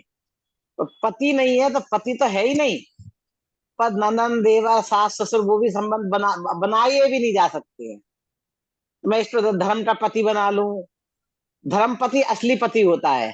और जैसे पति नहीं है तो वो ननद देवर नहीं होंगे, शादी नहीं हुई तो फिर कोई ननद देवर का संबंध वो भाव ही नहीं आता है। तो जैसे निश्चय नहीं है उससे व्यवहार नहीं हो सकते हैं। पर जो कहने के होते हाँ तो ये ननद देवर तो ये मेरे बहन के ननद देवर है, समझ गए? तो व्यवहार में व्यवहार उच्चार में है वो। इस- चलिए, तो सबको अच्छे समझ में आ गया तो इसकी समरी लिख लेना, अपने उदाहरण भी बना लेना। अब नेक्स्ट क्लास नेक्स्ट फ्राइडे को अपनी, ठीक है? चले जाए अपने कोई अपने से टीम लीडर बन जाए जो रेगुलर अटेंड करते हैं। अपना वो है दर्शन जी है, रेगुलर अटेंडेंस नहीं है तो टीम लीडर नहीं रहते तो थोड़ा सा नहीं, जैसे किसी डिवाइड करना है लेसन, तो अब किसने कौन सी लेसन लिए हैं ट्रम से अपने को पता नहीं चले। बालूधारी का पहला लेसन किसने लिया, दूसरा किसने लिया, तीसरा किसने लिया, वो ट्रम से नाम आ जाए तो अच्छा रहेगा। तो जैसे एक अपने पास 10 मिनट बचते हैं उसमें मैं सबको पूछ लूंगी कि आज आप बोलिए, आप आज बोलिए जैसे तैयार किए हैं।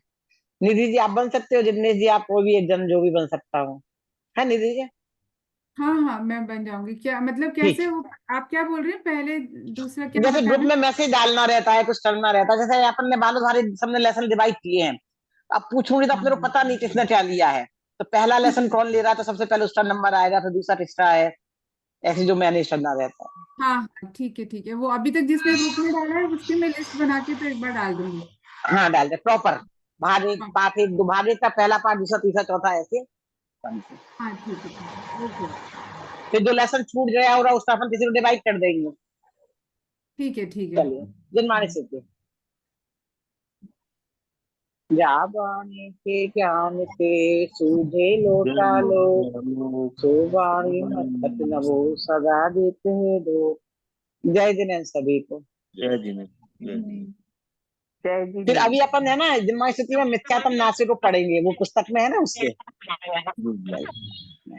जय जिनेन्द्र। जय जिनेन्द्र। जय जी।